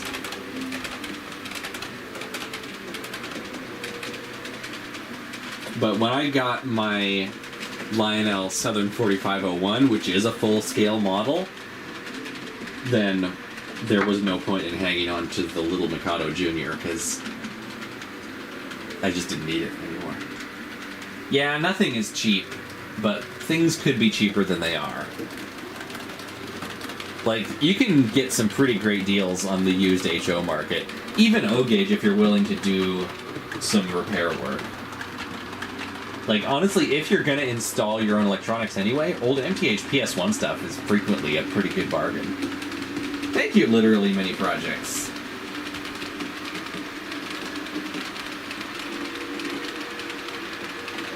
Oh, Lionel's warranty isn't very good? Yeah, that's another... I wasn't aware of that, but that does seem like kind of on brand for them. Yeah, eBay prices are nuts. The problem with eBay, and I say this as somebody who sells stuff on eBay a lot, is eBay takes about 15% of the money from every sale you make. So basically, either you lose money on every deal, or you have to sell it for absurd prices that no one wants to pay. So there's really not that you really can't make much of a profit flipping stuff on eBay. Unless you get stuff unbelievably cheap in the first place, eBay is just like I'm glad people do sell stuff on there, because sometimes there's stuff you need and there's nowhere else to find it. But it is almost always the most expensive place to get whatever you're looking for. The Mikado Junior on 031, I never tried it on a curve that tight. I imagine it would probably have some overhang, but I don't think it would be any worse than like a post-war Hudson, like a semi-scale one. I think it's about the same size. Literally Many Projects, both layouts are in the attic. We're in the attic right now. There are 3 rooms to this attic. It's basically a 3rd floor, but it is kind of an attic because the ceiling's low. The ceiling is, I think, just under 7 feet. It's actually slightly lower at that end of the room than it is at this end. If I it's hard to see because of the perspective, but the ceiling actually slopes down slightly toward the window. But yeah, there's 3 rooms. Technically 4 if you count the bathroom, which is over there. But there's that. There's the O-gauge room, which is through there. You can't really see it, and I can't go much farther because the camera's on a cord. And then the 3rd room is my bedroom.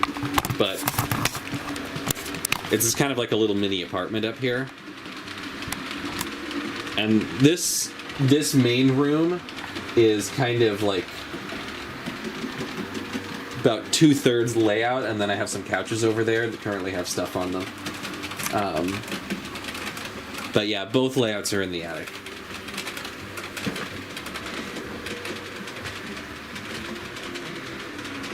I'm lucky enough that my folks, when we bought this house, they made a point of picking one that had an attic that I could dedicate to living up here and doing train stuff up here. Welcome, Sebastian. We could actually run one of your locomotives if you want. I haven't packed them up yet. I'm going to do that probably tomorrow or the next day. Oh yeah, the post-war Berkshire. I think that's also about the same size as the Mikado Junior. It's kind of roughly in that size range. The thing with the Mikado Junior is that, like, it's kind of like the LGB rubber ruler thing, where they made it a lot shorter than a USRA Mikado, but they didn't really make it any narrower or lower. So it's still about as tall, it's still about as wide, it's just a lot shorter. So it kind of is kind of in that sweet spot where it looks decent with both traditional size stuff and scale size stuff. Like, if you wanted to mod it a little bit, you could probably turn it into a pretty solid, like, smaller Mikado, like a logging Mikado. Interurban Era. Yeah, I've watched a lot of his videos. I've actually met him in person at Amherst. Nice guy. He's friends with a lot of my friends. Oh yeah, I think I did see Sid's Trains Polar Express. A number of years ago, Chase, I had this idea to make a Tyco 280 run better by putting a Bachmann 44-tonner mechanism under the tender. I never got around to finishing it because the 44-tonner that I bought for it didn't run very well, and I kind of got bored with that project before I finished it. But I do think it'd be an interesting idea. That said, if you want to make one of those run well, just get an IHC 280 and swap the shells. It's a direct shell swap, and the IHC has a really decent, good mechanism. Hello, Oregonian! How would you mod it to be a logging Mikado? The main thing that you'd want to do would be to probably change out the cab, because it looks very much like kind of a bigger mainline cab, although it's not physically very large. You'd want to change out the cab, or at least like add some stuff to the roof to make the roof a little bit less arched.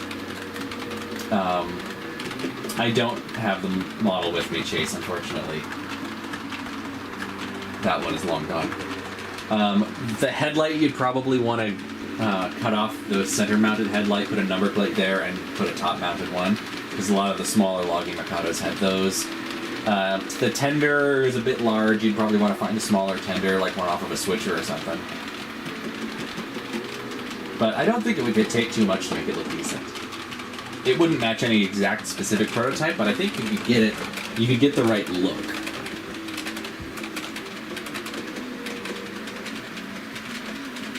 Yeah, Chase, it was the Tyco Royal Blue Chattanooga.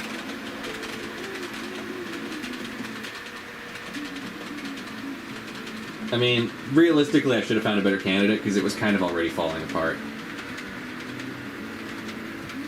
Oh, Robert, you got an IHC 280. Okay, yeah, so you know they're pretty solid runners. They're not the most detailed because they use the shell from the Tyco, but they do have a pretty good mechanism. Montreal made AHM diesels for a good price. If there's any train shows in your area, that'd be the first place I'd look. Yeah, Supersonica. Jupiter definitely could run on this layout. I actually have one of the Bachmann new tooling 440s. It's not the Jupiter one. I have it lettered for Westport. It's just waiting on a sound decoder, but it definitely... I have a video of it. I did a video review on it when I first got it, and it runs pretty good on this layout. So yeah, I might get a Jupiter at some point. That would be a cool one to have. I feel like I'd want to get the matching 119 too, because if you're going to have one, you might as well have the other. Yeah, Chase, it was the same thing as the Chattanooga. It was just the blue version. Lewis, I'm not sure if you can switch tenders between Lion Chief. I think you can on the older Lion Chiefs. I'm not sure about the modern ones.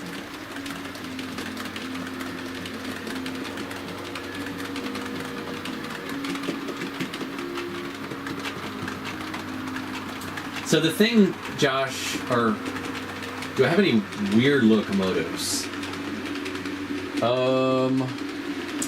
I don't know. I have a caboose shell on a switcher chassis that somebody gave me. Does that count? Chase, yeah, the motor really was bad. Detail-wise, I believe that same tooling was used by both IHC and Mantua at different points. I believe it was actually based on a USRA 080. It was just a slightly oversized version of that. But Mantua, I think... it might not have been the same tooling. It looked very similar, though. They did an 080 and a 280, and then IHC also did an 080 and a 280 with the same boiler. Jupiters are very cool. I should get another 440. I should get a Jupiter at some point, especially if I can find some appropriate coaches to match it. Yeah, supersonic. 119 would also should be able to run fine on this layout. Basically anything that's like a 280 or smaller, I think I should be able to run on here fine. Maybe a Mikado if it was a small one. I mean, I have run one of the Bachmann Chinese Mikados on this layout before, and that did okay, although the overhang was pretty bad. But like anything like smaller than a Mikado, I think I can probably run. Depending on the Mikado, of course.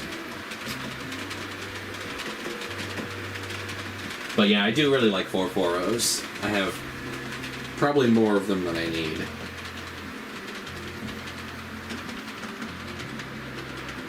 I guess that is a switching platform. I haven't found a prototype that looks quite like this one. But,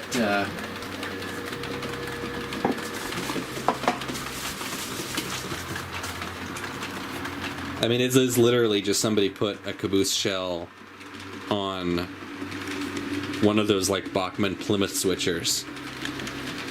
And it only actually has a platform on one end because the caboose shell's a little bit too long.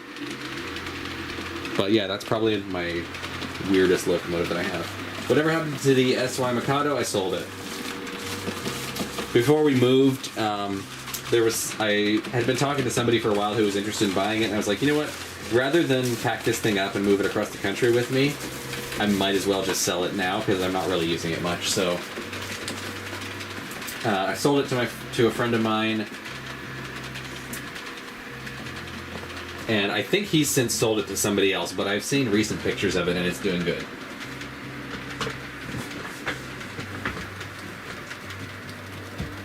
$15? Honestly, $15 is a good deal for anything if it runs. Yeah, anything bigger than a Mikado is going to have trouble on these curves. It does actually run, Chase. It's DC only, but we can test it.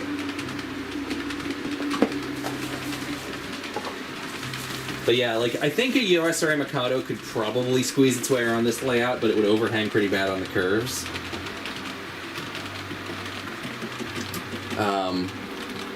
I mean, I've run an IHC Pacific on this layout and it did okay.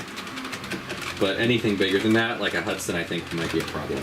What 280 would I use to make the train from Breakheart Pass? Ooh, that's a good question.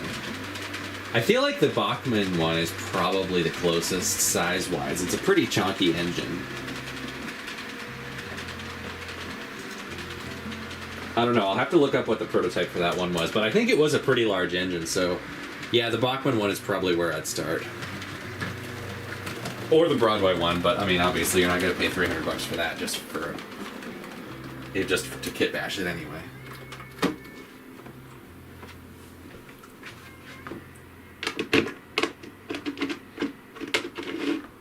But yeah, find a cheap used Bachmann 280 and go nuts with the kit bashing. That's what I would do. Alright, let's see if this caboose thingy runs.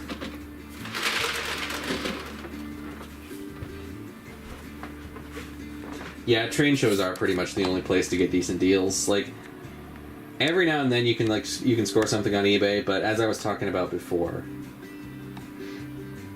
$17 for an HMC 430. Hey, you know what? If it runs,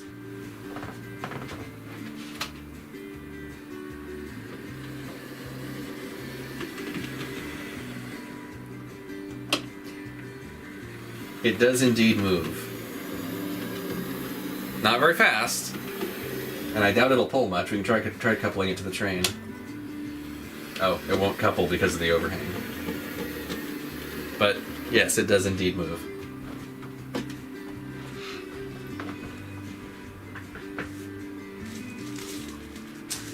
Have a good one, Josh. Thanks.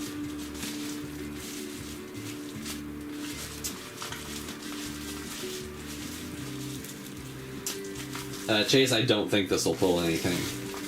It barely moves itself. Model railroad clubs do occasionally sell surplus items. Wouldn't hurt to ask around, certainly. That IHC HO scale 260, I sold that to my friend Ricardo, who was in the chat earlier. It was a nice little engine, but I just wasn't running it much. While we have the layout set up for DC, let's go ahead and run that that Bachmann Southern 280.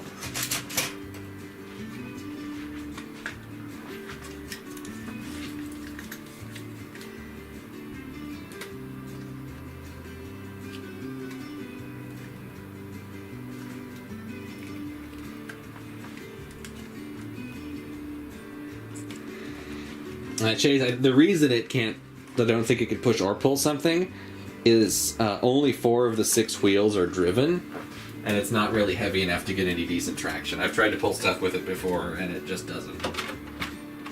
It's just a cheap little Bachmann switcher chassis, and I think there's a reason they don't make that particular model anymore.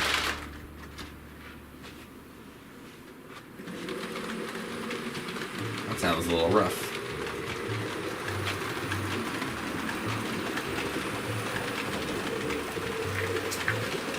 Montreal, yeah, that's the one we were talking about, the IHC one. I sold that to a friend.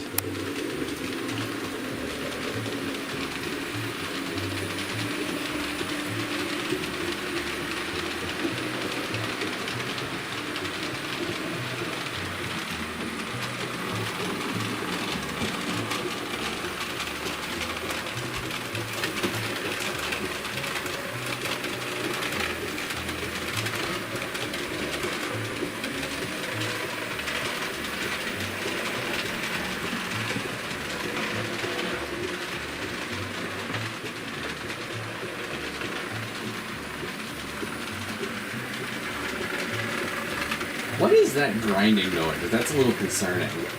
I haven't heard it make that noise before. Alright, vintage renewed. We can run it tender first.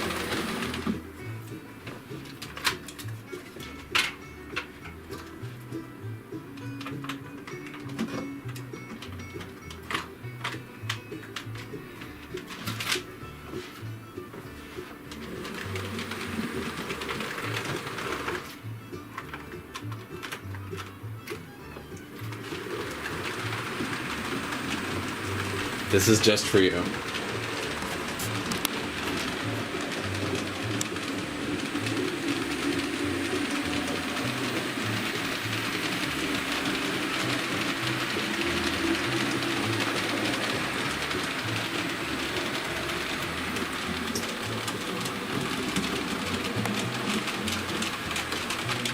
I don't think it's a split gear because it's not like a clunking.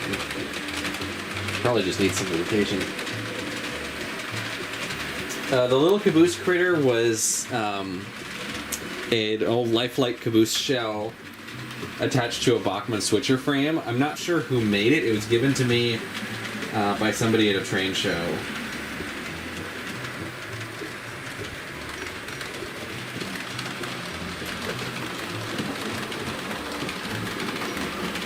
Rapido D10 with sound. Nice! I'm glad the BC Hobbies review helped. Can't really think of anything... Like, I mean, obviously the one issue that I did have with it was stuff falling off in the box. So make sure all the details, bits and pieces are attached to it. The Canadian Pacific Empress Hudson, I think, would be a little too big for this layout. It might make it around the curves, but the cab would overhang pretty badly. Do belt drives ever snap over time? I personally haven't had any issues with that. I have heard of people having issues with the drive belt sprockets cracking.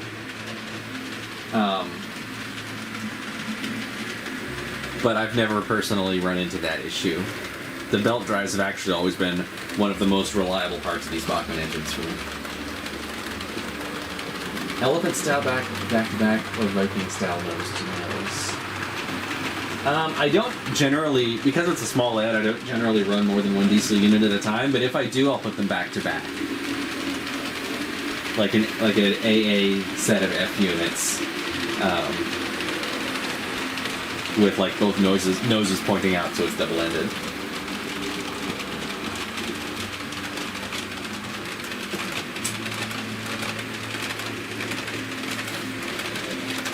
Alright, I'm gonna run to the bathroom. I hope you guys can entertain yourselves for a couple minutes. I will leave the tender drive thingy running.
Peter, the Berkshire Main Line, just texted me derail alert. Thankfully, I was on my way back anyway, but yeah, I think if we're going to run this tender first a lot, we might have to add some weight to the tender.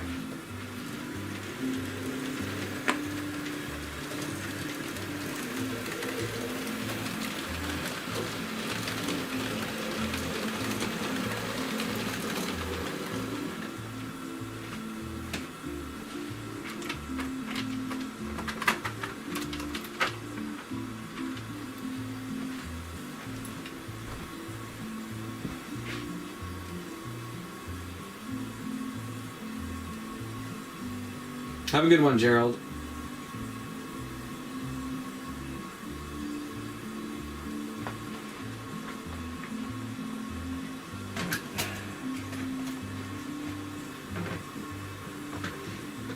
Montreal Main Atlantic, I have number 40 down here.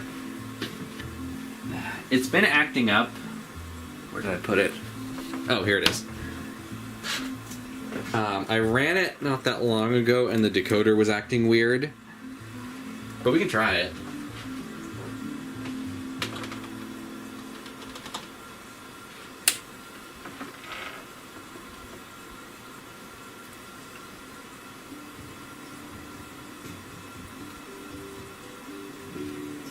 Seems fine now. I forgot what a smooth runner this was.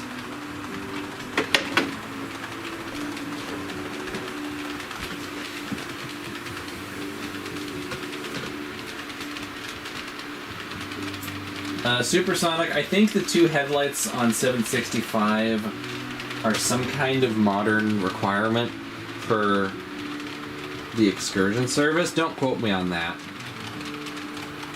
But I think, like, for part of the line that it needs to run over, that it needs the extra light for some legal reason. But I don't know the details, and I might be completely wrong on that. I don't think it had that second light originally.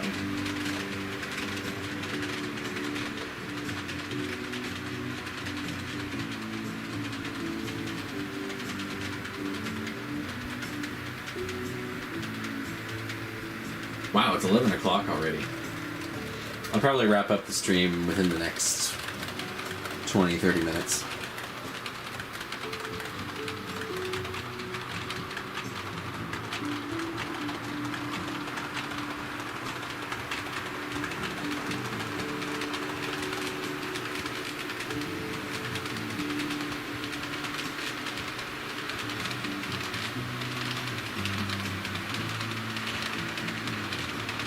Oh, it's a Mars light. That makes sense. I figured it had to be something like that.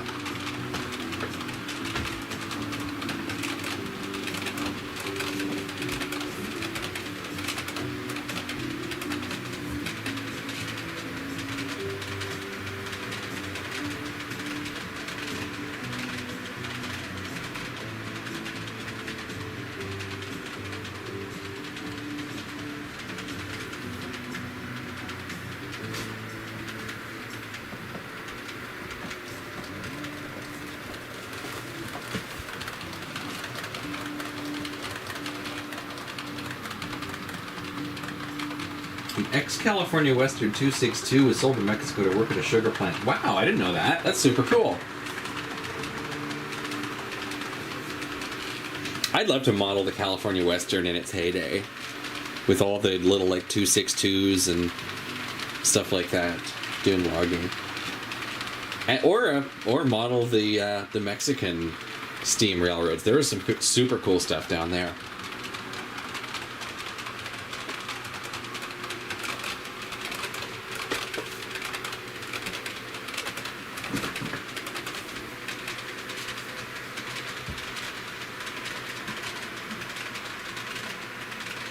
Oh, awesome, Kevin. Dang, I gotta go there one of these days. I didn't know you could drive a locomotive there. That sounds fantastic.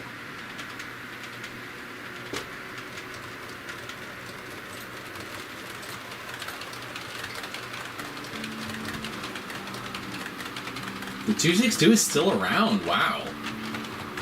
It'd be Okay. That's my my dream timeline would be they bring that thing back, they restore it, and they run it on the California Western in the modern maroon livery. That would look so cool. Do you know which number it is? YCRY Livestream. I'll have to do some research into that, but it would be so cool to have that. Robert, excursion trains turned around on a balloon loop. Yeah, I've actually seen that in real life. The Yosemite Mountain Sugar Pine Railroad does that.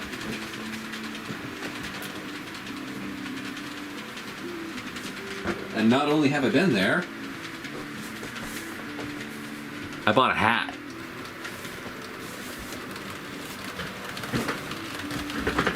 CWR 21. Okay, cool. I will look into that. I knew they had a bunch of those little 262s.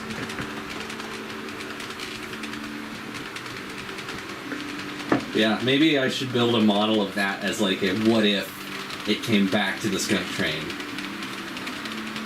Because 45 is down for who knows how long. They might have to just find another steam engine at this point. Much as I would like to see 45 run again. Obviously there's something that's preventing them from finishing the 1472 on it. Yeah, Gilded Rail, we definitely need more 262s. You know what? I'm gonna run my 262 in celebration of that.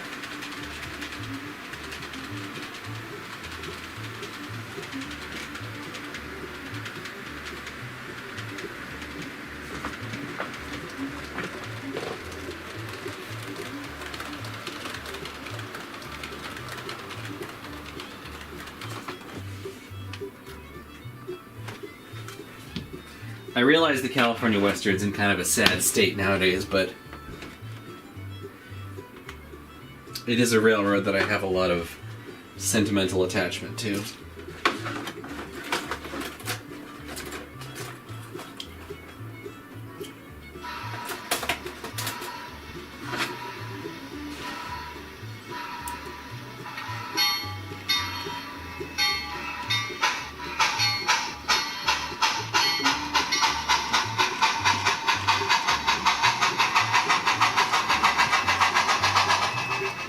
I've ever pulled a passenger train with this engine before.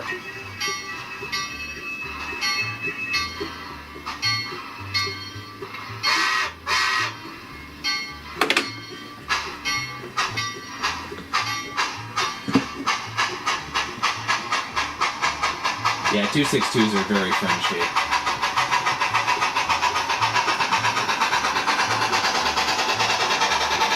Yeah, I have heard nothing but great things about Staffy. He seems to be someone who is genuinely really passionate about steam.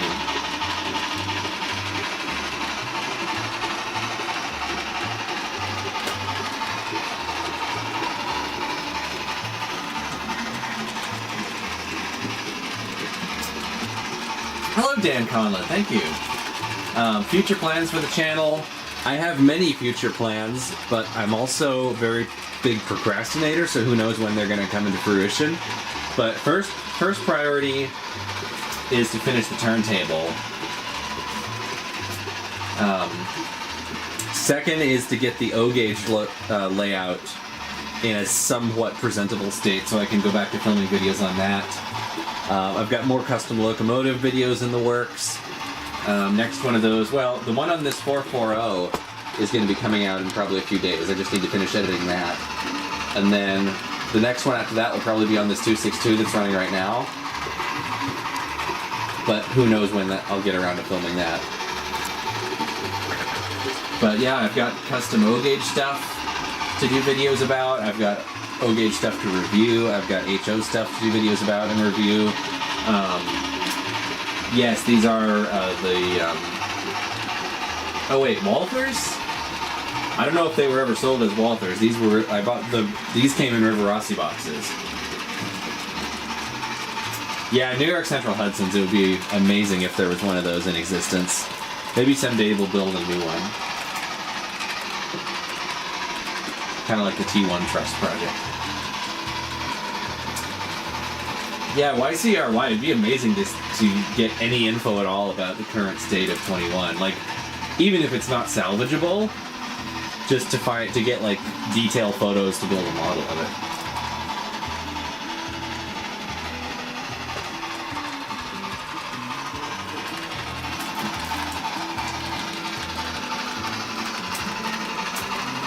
Yeah, World War II, I assume that's what the WW stands for. I'm pretty sure these are Rivarossi. I don't think they're made anymore. When I bought them a number of years back, they were the last ones the seller had in stock, and I don't think they were getting any more.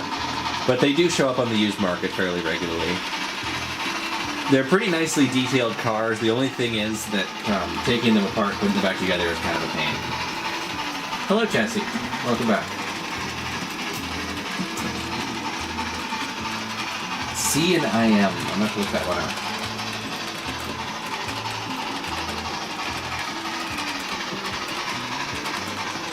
Oh, Chicago, Illinois, Midland.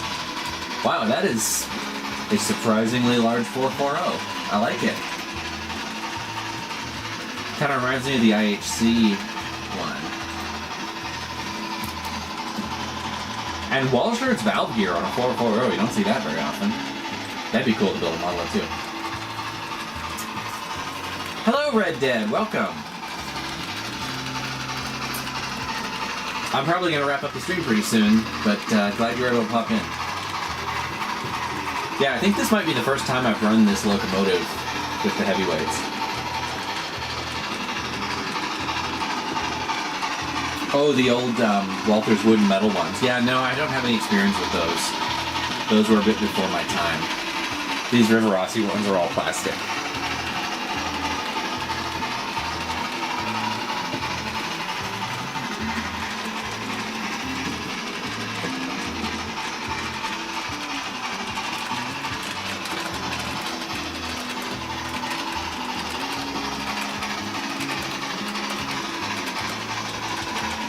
Oh, and it looks like the drive-in ran out of video files to play as well.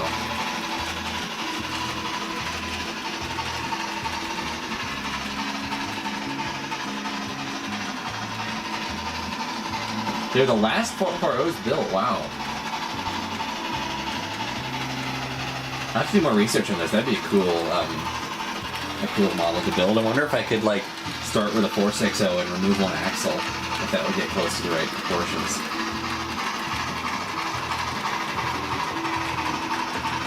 Yeah, I have seen the Railroader mod.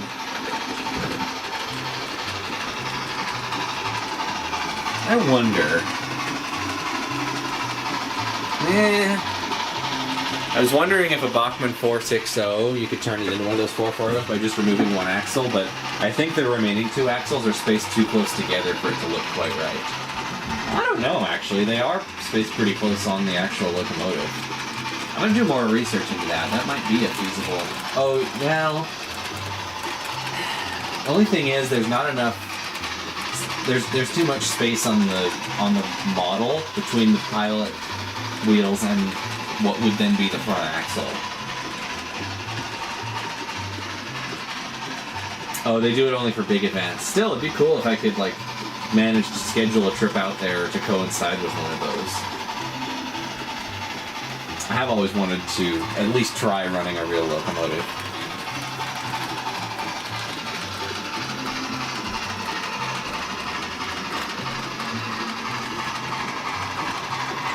I do want to wrap it up soon, though. I think this is probably going to be the last trade of the night.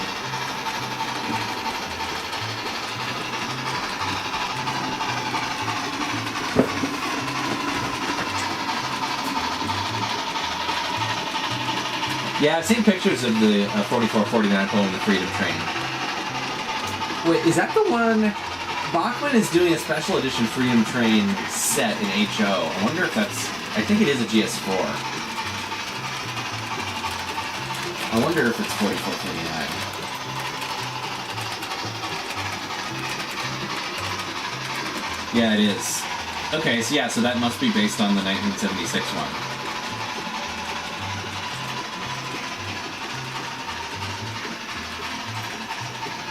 Yeah, that's because I was at a hobby shop the other day and I saw that.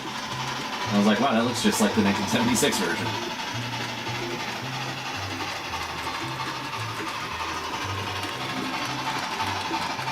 If I'm ever in Tennessee, I will definitely take you up on that offer, Three Rivers Rambler. That would be amazing. Have a good night, Jesse. Favorite O-Gauge engines?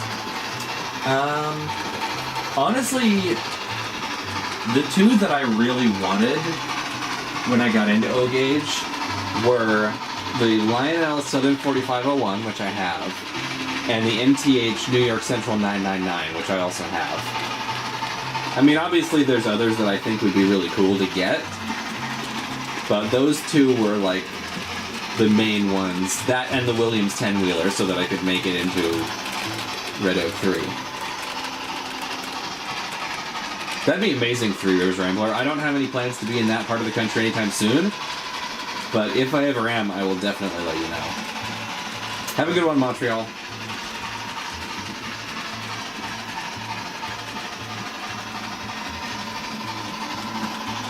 Yeah, I need to do proper reviews on both of those O-Gauge engines. I don't think I've even shown the 999 on the channel yet.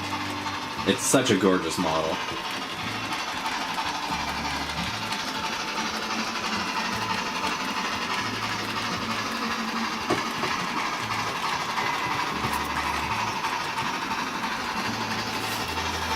Yeah, that would have been cool, Kevin. Yeah, 999 does still exist, but it doesn't have the original boiler or the huge drivers or really very many of the original parts at all. It is cool that it's still around, but I wish there was more of the original fabric of the engine preserved.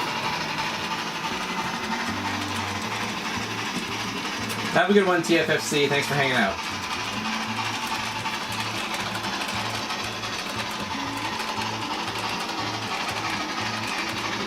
I do actually technically have two of them gilded railed, because the other one, I have the Union Pacific 119, which is not anywhere close to the real 119, it's way too large. I was thinking that I'd sell it after I do a review of it, but actually, now that you mention it, it would kind of be a good kit bashing project if I wanted to build one of those 440s. I don't think I have worked on any old Tenshoto stuff. I have very limited brass experience. I am currently working on, I want to say it's Sunset. It's the Union Pacific 1242, whoever made that. The project is a bit on the back burner right now, but I am working on that. And then I have messed with some old Northwest Shortline brass from the 60s. Yeah, 999 is 1000 with all the parts swap. It's the 999 Ephesius. Yeah, the Penske S1 would be amazing to see in real life. I understand why they didn't preserve it, because it really wasn't a practical engine. But that is one of my favorite experimental engines, because it's almost certain that that trounced the Mallard's 126 mile an hour record. It just didn't happen to be pulling a dynamometer car at the time, so we'll never know for sure.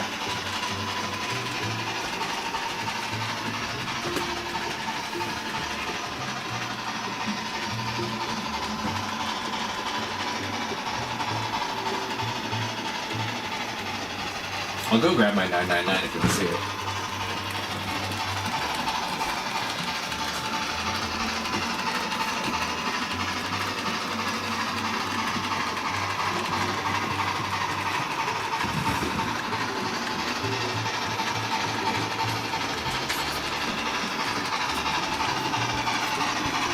So it's a little dusty because it's been sitting for a while, but this is the MTH 999, and it is the most expensive model I've ever bought, and one of the most beautiful models I've ever bought. This thing is just spectacular. It's a little dusty because it's been sitting for a while, but yeah, isn't that just the business? I gotta do a video on this as soon as I get the O-Gauge layout up and running again.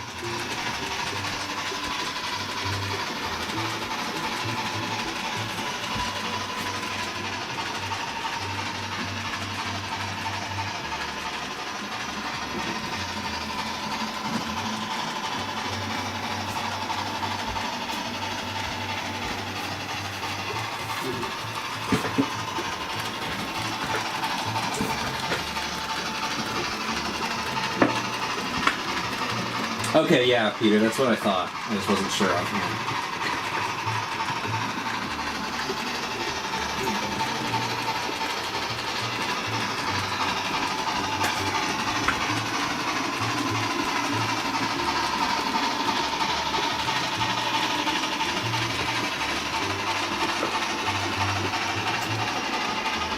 Old diecast Tenshoto 060T.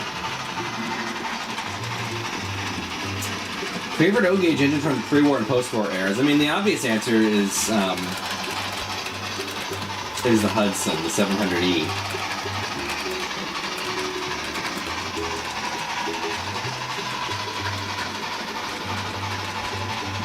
But I'm kind of partial to the B6 060 switcher as well.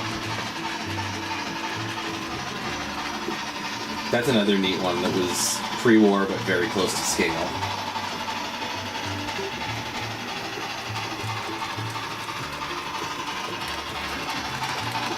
The Commodore. I've heard the upside down bathtub thing about the Commodore. Personally, what it brings to mind for me is a horseshoe crab. Like one of those crabs that basically just looks like an upside down bowl skittering around. But it is definitely prettier than either of those. I mean, as far as streamlined locomotives go, the Commodore is, I wouldn't say it's my favorite, but I do think it's underrated. I think it's a neat looking engine. It has a very sci-fi Art Deco kind of look to it. Susanna Wong, I do not have a Thomas. Don't really have any immediate plans to get one. But, yeah, I feel like not really my thing, but it would probably run fine on this layout. It's pretty short rolling stock.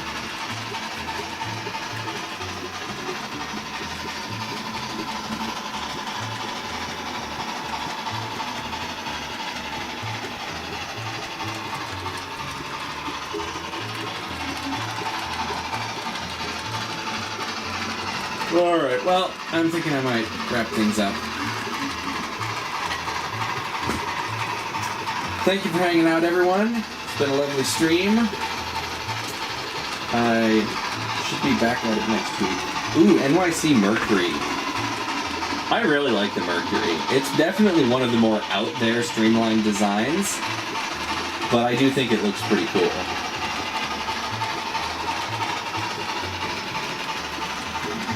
Good night, Rock Gamers. Thanks for hanging out. Alright, I'm going to get the train shut down and put to bed. Have a good one, Gilded Rail. Have a good one, Supersonic. Thanks for hanging out, everybody. Music off. Wait till this comes all the way back around and bring it to a stop.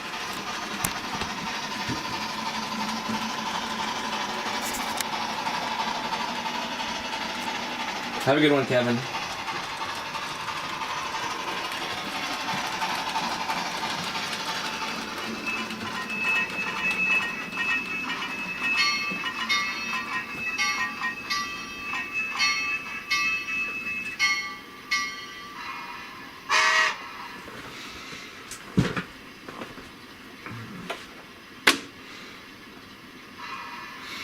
All right. Cheers, everyone. Brush your teeth, eat your veggies, and don't play with fireworks. I will see y'all next week.